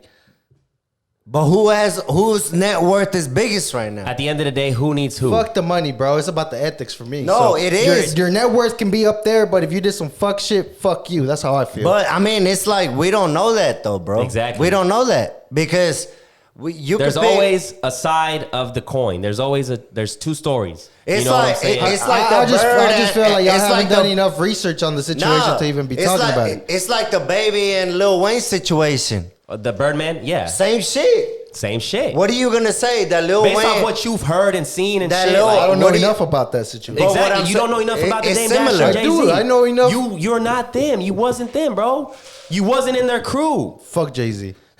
But I mean, fuck it. I respect it. Okay. So but I respect your opinion. Let's see. Name drop a Jay-Z bar right now. I'm not a Jay-Z Exactly. fan. Drop a Jay-Z bar. Unless That's my fucking point. Unless the Fuck small Jay-Z. niggas, there's plenty of us. Come on. I mean, I'm not a Jay-Z fan. I mean, I can name a song, Nah, maybe. I'm you not know? a- If I'm Jesus not a ain't paying big- LeBron, I'm paying Dwayne Wade. Yeah. Fucking whatever. Fuck. Like, I ain't a Jay-Z fan. The fuck I am I get supposed it. to, you know what I'm saying? No, Like, but I mean, honestly, like I said, bro, I think you and have we've been to- talking about this. The merit behind everything pays for itself. Like, there's always two sides of the story. I'm a I Lil know. Wayne fan, bro. And I'm like, all right, he needs to get paid, but what's the situation that caused him to be in this situation? I'm not behind doors with him. it was all because fucking Birdman had the rights to all his shit. That's all it was. That's all it was. Yeah, he wasn't getting paid. But who was the true merit and fucking talent behind everything? No way. That's what I'm saying. The same thing with Dame Dash. Cool. Shit could, on the business end, it's probably fucked. But the reason that we even know about that situation, guess what? Why? Jay-Z. I'm just saying. Who has fucking whatever, top 100 billboards or whatever? Songs. Who's And a no- billionaire? I'm saying. Who's the billionaire? I mean, we can look at it as like, okay, it's money. Fuck And the maybe money, this but- motherfucker's ego stopped him from getting the money that he should have got. Dame Dash's fucking ego, because I done seen countless interviews with this motherfucker just sounds Quiet. like... If he's walking through, hey, quiet. Nah, Don't talk about but Dame Dash. I done seen countless Easy now, interviews. easy now. I done seen countless interviews with this motherfucker just sounds like he's the hottest shit on earth type shit. Like, you can't tell him nothing. I mean, he put on Jay-Z and Kanye, bro. Come on. Bro, nah, that's where we're gonna start disagreeing. Cause Kanye, that motherfucker could have been picked out from a crowd of 1 million. Yeah, he Kanye wasn't. was one When of he the was in his prime. But he wasn't. Dame Dash is the one that picked him Shit, up. no. Yeah. Look it up. Anyways. We're gonna switch this. We're gonna switch the subject. Yeah, because it looks like we're, like I said, it's It's getting tense. whatever Nah. the rumors are, whatever the whatever fucking, it is, Kanye, he was the leader of the new school, bro. He brought that new school vibe of rap and put. What makes Kanye as great as Kanye is? Bro, Kanye is a work great ethic is one. Work ethic. That's work ethic. one. Even though he's a crazy fucking now, workaholic. even though he's crazy now, you should see Why that. why do you say he's crazy? No, I mean he is in a he way. doesn't sound Why do you crazy. say he's crazy? He's a little crazy just because of the shit that he's done and jumped off stage and interrupted motherfuckers and shit like I that. think he was just drunk right there, bro. Nah, I've it- done shit like that when I'm drunk. Yeah, me too, but you don't do that shit like on a national, like. I probably would, bro. To be honest, if I'm faded at the VMA or something, What made Kanye is work ethic and the fact that when he made it, he felt like he still had more to accomplish. Like he still felt like he was broke and he like was hungrier for more. I mean, we got to keep in mind that he was like 50 million in debt or some shit like that. Bro, Kanye He- changed the whole game. If you even listen to the fucking song Through the Wire, when he was no, I'm just. And there's shut up, man. I'm gonna shut the fuck through up. the fucking Shut the fuck wire, up, baby. like, You're come drunk. on, bro. There's a handful of rappers that did more than music. We talk about 50. Perfect example. This guy went from making music, making hits, to making his movie, to making a video game, to making a fucking vodka or vitamin water or some shit like that. Top Like, 5 rappers right now. Top 5. are we talking about rappers or entrepreneur Rappers. rappers? Lil Wayne's one. Rappers or entrepreneur rappers? Entrepreneur rappers. What are we talking about? Entrepreneur rappers. Okay, 50's one. Jay-Z is another one. Fuck Jay-Z. Kanye. Can't forget about Kanye. What the fuck? I hope Jay-Z doesn't kill me, man. He's like, nah. But if you did that sucker shit to your friends, you'd fuck your billions. Y'all talk about it. so I got Jay-Z, Kanye, 50 Cent. I feel like Drake. So Jay-Z, Kanye, When we talk about entrepreneurship, 50 Cent, or just in general, just rappers Oh, for oh. the culture. rappers, I got Lil Wayne. Lil Wayne, one. I got J. Cole. I got Drake, obviously. I'm kind of old school. That's cool. Kind of, 50. 50, Where I'm at, 4. 4. And Kanye. Okay, so I would say Kanye number 1. influence he's Yeah, put in yeah. Everybody's wearing Yeezys. Everybody knows Kanye. Even But if I'm not, and it's crazy. Even if you're not a rapper fan, you probably know Kanye. Yeah. So I would say Kanye, number one. Yeah. Tupac, even though Top five. We're talking. I guess it's in general. Influential. I'm gonna say influential. Top influential. I said Okay. I want to say. Wait, finish your list. Tupac. Okay, so Kanye. So Kanye. Tupac. No, I would say Kanye first. Yeah. Tupac. Ice Cube. It's kind of goofy, but Ice Cube was pretty influential. Dr. Dre. Who else put on for the culture heavy? Well, you're okay. You're more of like putting on for the culture. For the culture, bro. What brought the culture up? You know what I'm saying? Yeah. Because those are they're pioneers. Like, Yeah. That's You're talking about entrepreneur, like. Well, it doesn't matter if they're entrepreneurs. Whoever put the biggest, we're talking about like whoever put the biggest dent in the. Yeah, but you're talking to like. See, we mixed up the list. First, it was started off as entrepreneurs. Yeah. Then it was fucking entrepreneurs, influential. See, you said top five. Top five influential rappers. Top five That's different. That's top different. five. Okay, It is different. So It top is five different. influential Influential, rappers. like, I would say with Kanye the number majority of- one. Kanye number one. Tupac number two. Yeah, Dr. Dre and Ice Cube. I think Dr. that's Dre, like Ice Cube. Who would be the fifth? Lil Wayne. Wayne. So that's my list Yeah, right there. and Wayne threw seven fucking years of his That's a life solid away list right there. because of the whole Young Money, Cash Money. But Lil Wayne, bro, like fuck, Lil Wayne did some cold shit. So what's your list, Dela Tapes? My list of influential. We'll start off with Tupac.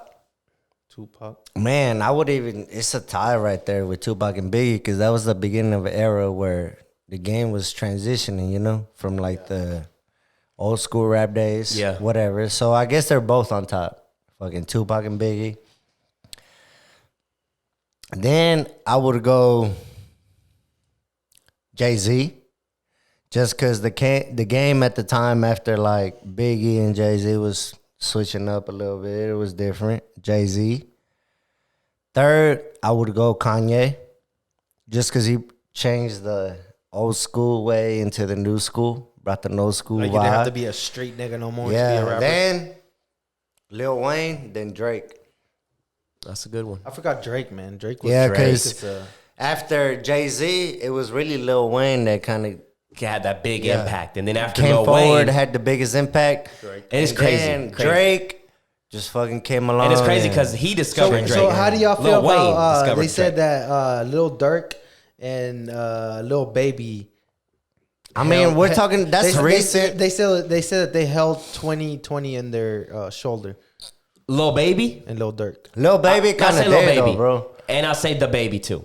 The Baby too. But Lil Baby was still went harder than No, for sure. Yeah. Lil Baby. Lil So Baby. Lil Durk is out the picture on that one, huh? Even Yeah, though I fuck with Lil Durk I heavy. fuck with Lil Durk, you know, but it's it's like, like- it was It's 'cause kinda like Lil Lil Durk Durk. is more. Yeah. Lil Durk, he's up. I mean, he's popping in a way, but it's not in a way where he's gonna influence the next generation. You get what I'm Lil saying? Baby is He's as of already right part. now, I disagree with that because I feel like Lil Durk will influence the little dirty niggas in Chicago He might. that just have a little T2I camera to shoot a music video with and shit. But I mean, that's But that's good. That's what Sosa did.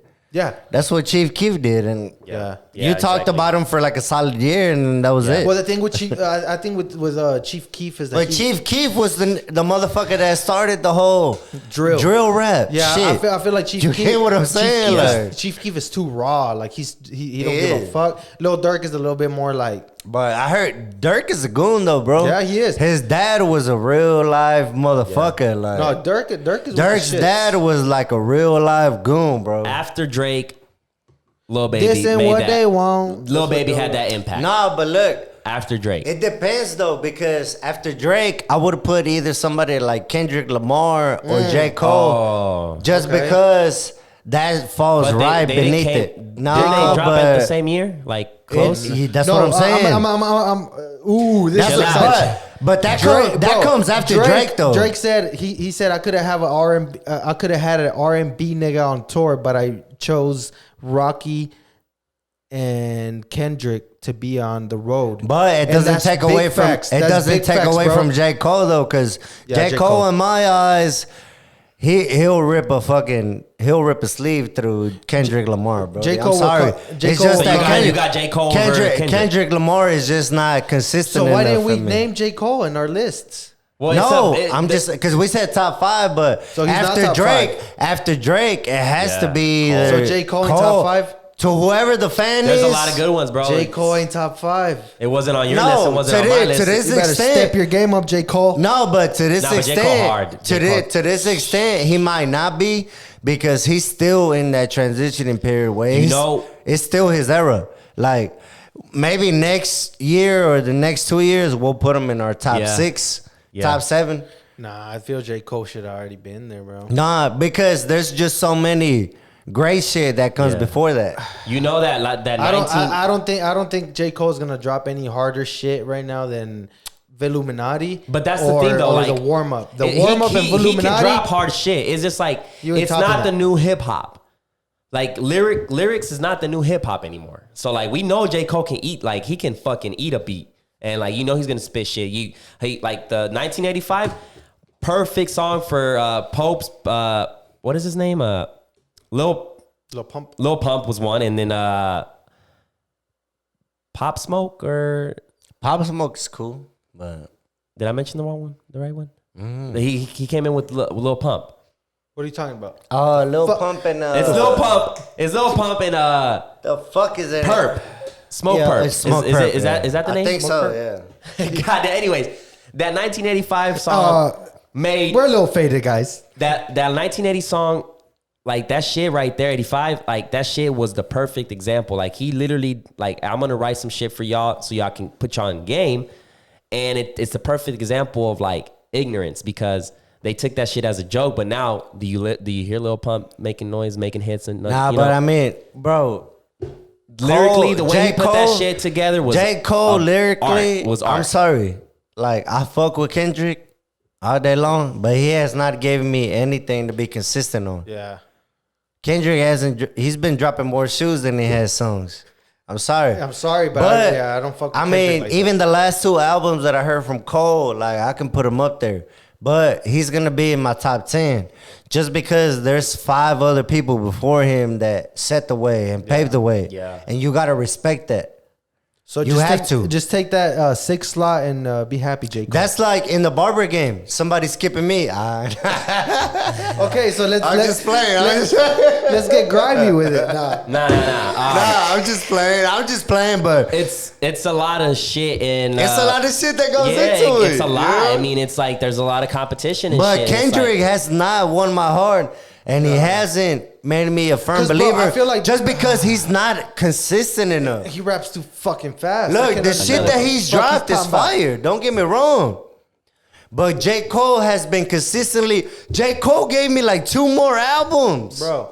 And, J. Cole. and fucking Kendrick hasn't dropped shit. I think J. Cole shit. Oh man, that's the thing, bro. We didn't. Some of the hardest shit, Good Kid, Mad City from Kendrick, you can never reenact. That can never happen again. Yeah. Good Kid, Mad City is a fucking album that's never gonna happen again. Yeah. Never. J. Cole, Forest Hills Drive. You can ride that shit. Yeah. Illuminati too. I'm saying his latest album, you can ride that shit. What's his latest album? Who? The fucking no, it's not Forest Hills. It's the KOD. KOD. Yeah. Didn't listen to that one. You got the Count It Up is good. You got the 1985, which 1985 is one of my I'm not favorite. gonna lie. The one with the- I became real ignorant. I became real ignorant within the past few years. So No, but I'm saying like J. Cole has been more consistent, dropping more shit. I just don't want to hear that shit. I don't want to hear Lion none of that King, shit. I want to hear that, some ignorant slapping I got blood bitches on in the my ass. shoes. You know, like lately. But the J. whole, Cole just but doesn't- don't J. get me Cole's wrong making though. me, Don't like- get me wrong. The Good Kid, Mad City, the way that whole story was played out, every song by song, it tied together, and he was telling you a story of Compton, the whole fucking. I feel like It can never I feel like I redone, was being but judged by J. Cole for a long time. so basically, in other words, my 5 was Lil Wayne, right? So then it's Cole, then it's Kendrick. So if I have a top 7.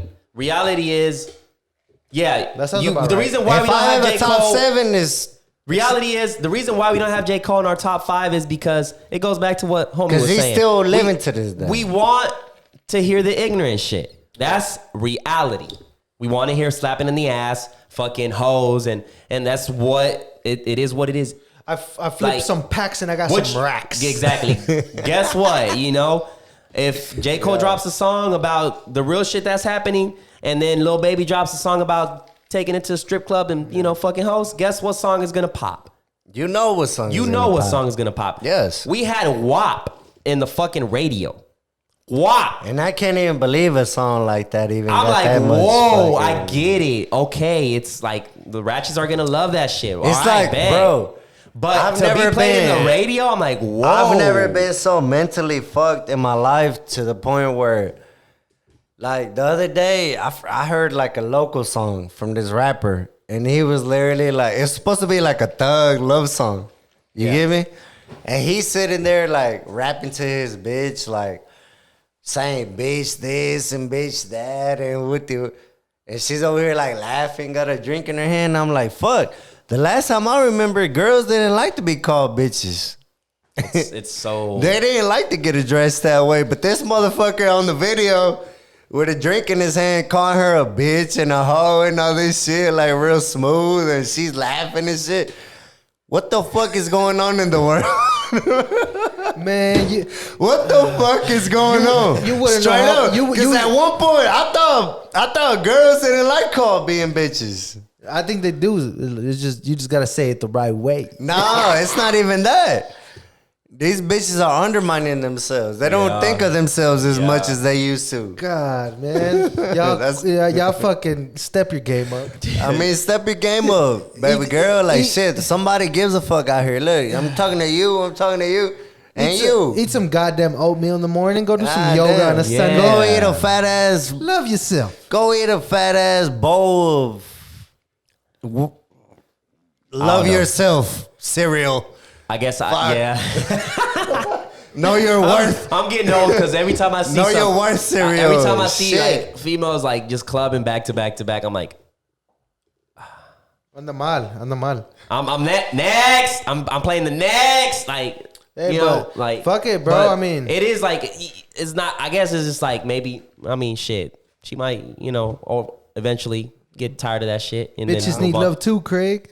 You know, it's just like I don't know. Stupid. It's just I don't know. I don't know if it's music that influences this shit or what does. the fuck. Definitely. It's Music, all it's a that big shit. one for sure. But it's like It's different times. Different times. different with times. that, That's bro. what it is, bro. It's like different fucking now times, having a like, OnlyFans is normal. Like you want to show a cheek, you want to show some, you know, some little thou wow and shit. And I ain't even it's mad cool. at it though, cause I mean, It's cool. you It's know, normal now. Now if you didn't get it, if you got an OnlyFans and make your money, by any means, do your thing. So there's no reason why a female. So nowadays- when it's time, I disagree. when it on what? We'll do whatever you gotta do to get some. bro. Yeah, I mean, to a certain degree, it's like, I mean, what to a about your certain- dignity and shit? no, I get it to a certain degree, but it's like nowadays it's so no. But what I meant by that is that nowadays it's so easy to make money and find different avenues of making it. If you're fucking saying you broke and all this shit, then you gotta reevaluate your hustle. Like Castu said, if you ain't got no money in your pocket, that's your damn fault. But that's what I'm saying, bro. It's not to justify this shit. Don't get me wrong. Yeah. It's just saying I like feel you. if you talking about you broke and all this shit, bro, there's so many avenues Yeah. to make money. There's no reason why somebody should be saying that nowadays. Yeah. At least. You know what I mean? Especially if you're a girl, because you got the fucking gold mine. Yep. You know what I'm saying? Yeah. If you can't make money off the gold mine, there's something wrong with that shit. Yeah.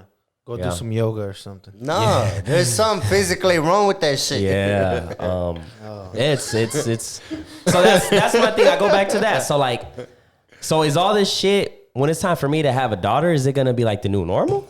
Like, what are we talking Nah, about? bro. It depends Okay. on how you raise your daughter. Nah, bro, because at the end of the day, Like, oh, hey, my daughter comes home from school and she's like 15, 16, 17 or whatever. And she's like, hey, dad, all my friends are having OnlyFans and shit. Like, fuck, you know what I'm saying? Because That can be a thing. Yeah, Be but like, you stupid as fuck. But at the same time, like no matter how old school your values may seem, you can never stop imposing it on them. So you're gonna let them if they want to No, start? no. What I'm saying is, you can kind of change the direction of that by imposing your fucking kind of will in a way, and the shit how you was raised. Now, if you was kind of raised in a fucked up fashion, like thinking that's cool and all that, that's what you're gonna impose on your child. But if you instill like the good shit in them, and I still firmly believe that. If you instill the good shit in your child and the good values and all this shit, they're gonna hold on to that. And when it comes a time in their life where they're grown and they're faced with like a certain situation, at the end of the day, it's gonna be their character. They're gonna either choose right or wrong. But whether they choose wrong and do some shit like that, they're gonna always have it in the back of the head, like, you know, my daddy or my mom always told me this shit. What do you do if your son ends up being just a pussy ass nigga? I mean, at the end of the day, bro, like when they get to a certain age, I taught you everything that you should have known, but you're still doing the wrong shit. But what I'm trying to say, once you get to a certain age, there's no way to help that. You could only expect that person to do so much based on the shit that you taught them. So whatever route they choose after they have their own conscience and their own guilt about shit, that's on them. But you can only hope and expect that they treasure and act on the values and the morals that you taught them. Mm-hmm. That's it. That's it. Yeah. That's all you can do in life is hope for the best. That's it. Because you can't control whether I teach my son, you know, the best of values and all the good shit till he's fucking 30. At the end of the day, he still has his own character and his own mindset and his own way of thinking. He might still do some fucked up shit. I pray to God that he doesn't. But the only thing you can do is hope for the best. Yeah. And hope that they act on their best rationality. The best shit that you've taught them. The best way to deal with any situation. That's why I say it's important, you know, to teach your kids that shit. Like, teach them the good and the bad. Yeah. Teach them every aspect of life. Like, if they have a question, answer them with the truth and tell them really what it is. Don't teach them about no fairy tale shit. Real shit. If they at a certain age where they know and they got to learn about certain shit and you feel like they're ready, let them know. One of my favorite scenes of a movie is the Rocky, whenever he runs into his son and he's already grown up. Yeah. He's like, that nigga was a rebel too, though. Like, Rocky's son. He's like, your biggest yeah, he was, huh? He was. He was trying to go against his daddy's will. Yeah. You know, but he had all the morals and shit instilled in him. Yeah. At the end of the day, whether you try to go against the current, your own heart is going to, if you're a person that has a heart. You know? I think he tells him, he's like, where you went wrong is whenever you started caring about what everybody else thought about you. Because honestly, you live your life the happiest when you don't. And I've learned to realize that, bro. Like, I was always a person that, like, cared about what everybody else thought. Like, my family, my closest peers. Yeah. And it really affected me. Because I'm like, man, all I'm trying to do is do good and this and that. Proud. And then, you know, they still talk bad about you. Stop giving a fuck is when you start living. Yeah. That's when you start living. So it got to a point where it's like, you know what? I done did the most for all these motherfuckers talking down on me. And then I started realizing, like, a lot of these people judging me and the shit that I'm doing ain't even as fucked up as the life they're living. Exactly. And I look on their life and I'm like, y'all got some... really extra shit going on. Like, I'm in the right path compared to... But you get what I'm saying? Like, a lot of people that tell me I'm a fucked up person and this and that don't even have the same as me. Yeah. Don't have a business. Don't have 5 other people they got to take care of. So, to a certain extent, you got to have your own will and your own brain power to be like, how the fuck am I going to let somebody that ain't got shit going for themselves, that ain't even in the same situation as me, try to tell me what the fuck I got going on about myself when even though I get fucked up and do this and that or whatever, none of my business goes without. We need, Do you think that you could be more productive though if you didn't do all those bro. things? We can always be more productive as humans. Always.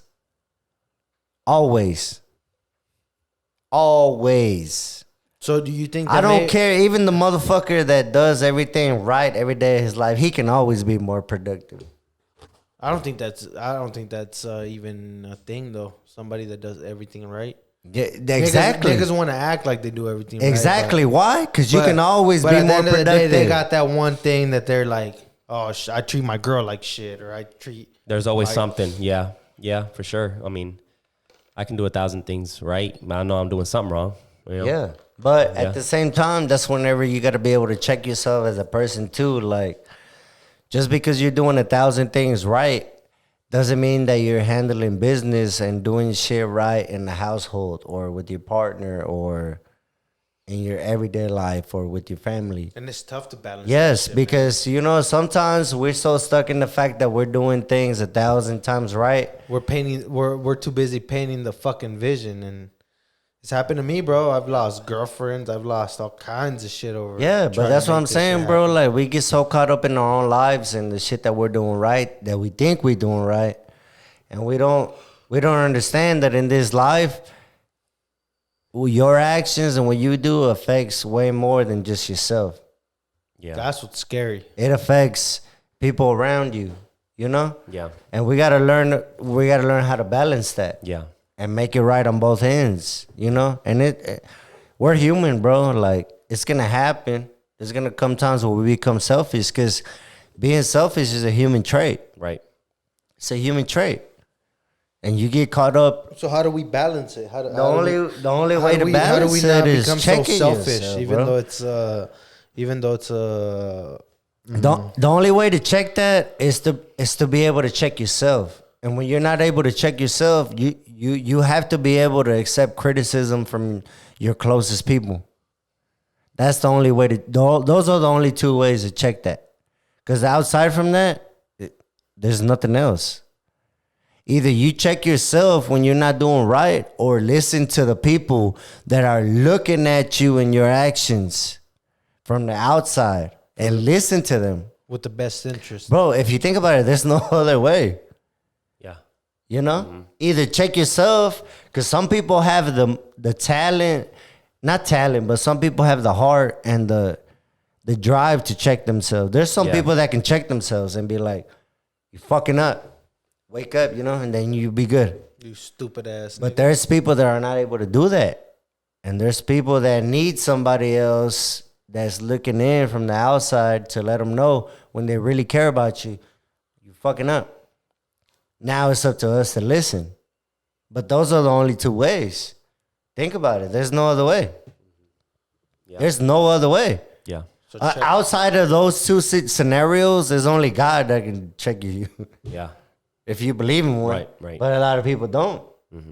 So there's only two ways. Yeah. Shit. It's just crazy, man. Straight up. It's a lot of things, man. But we covered a lot, man. Been in this bitch for 2 hours and 16 minutes. So It's been a fun time. And we've covered pretty much everything we you talked can. shit. We got reckless.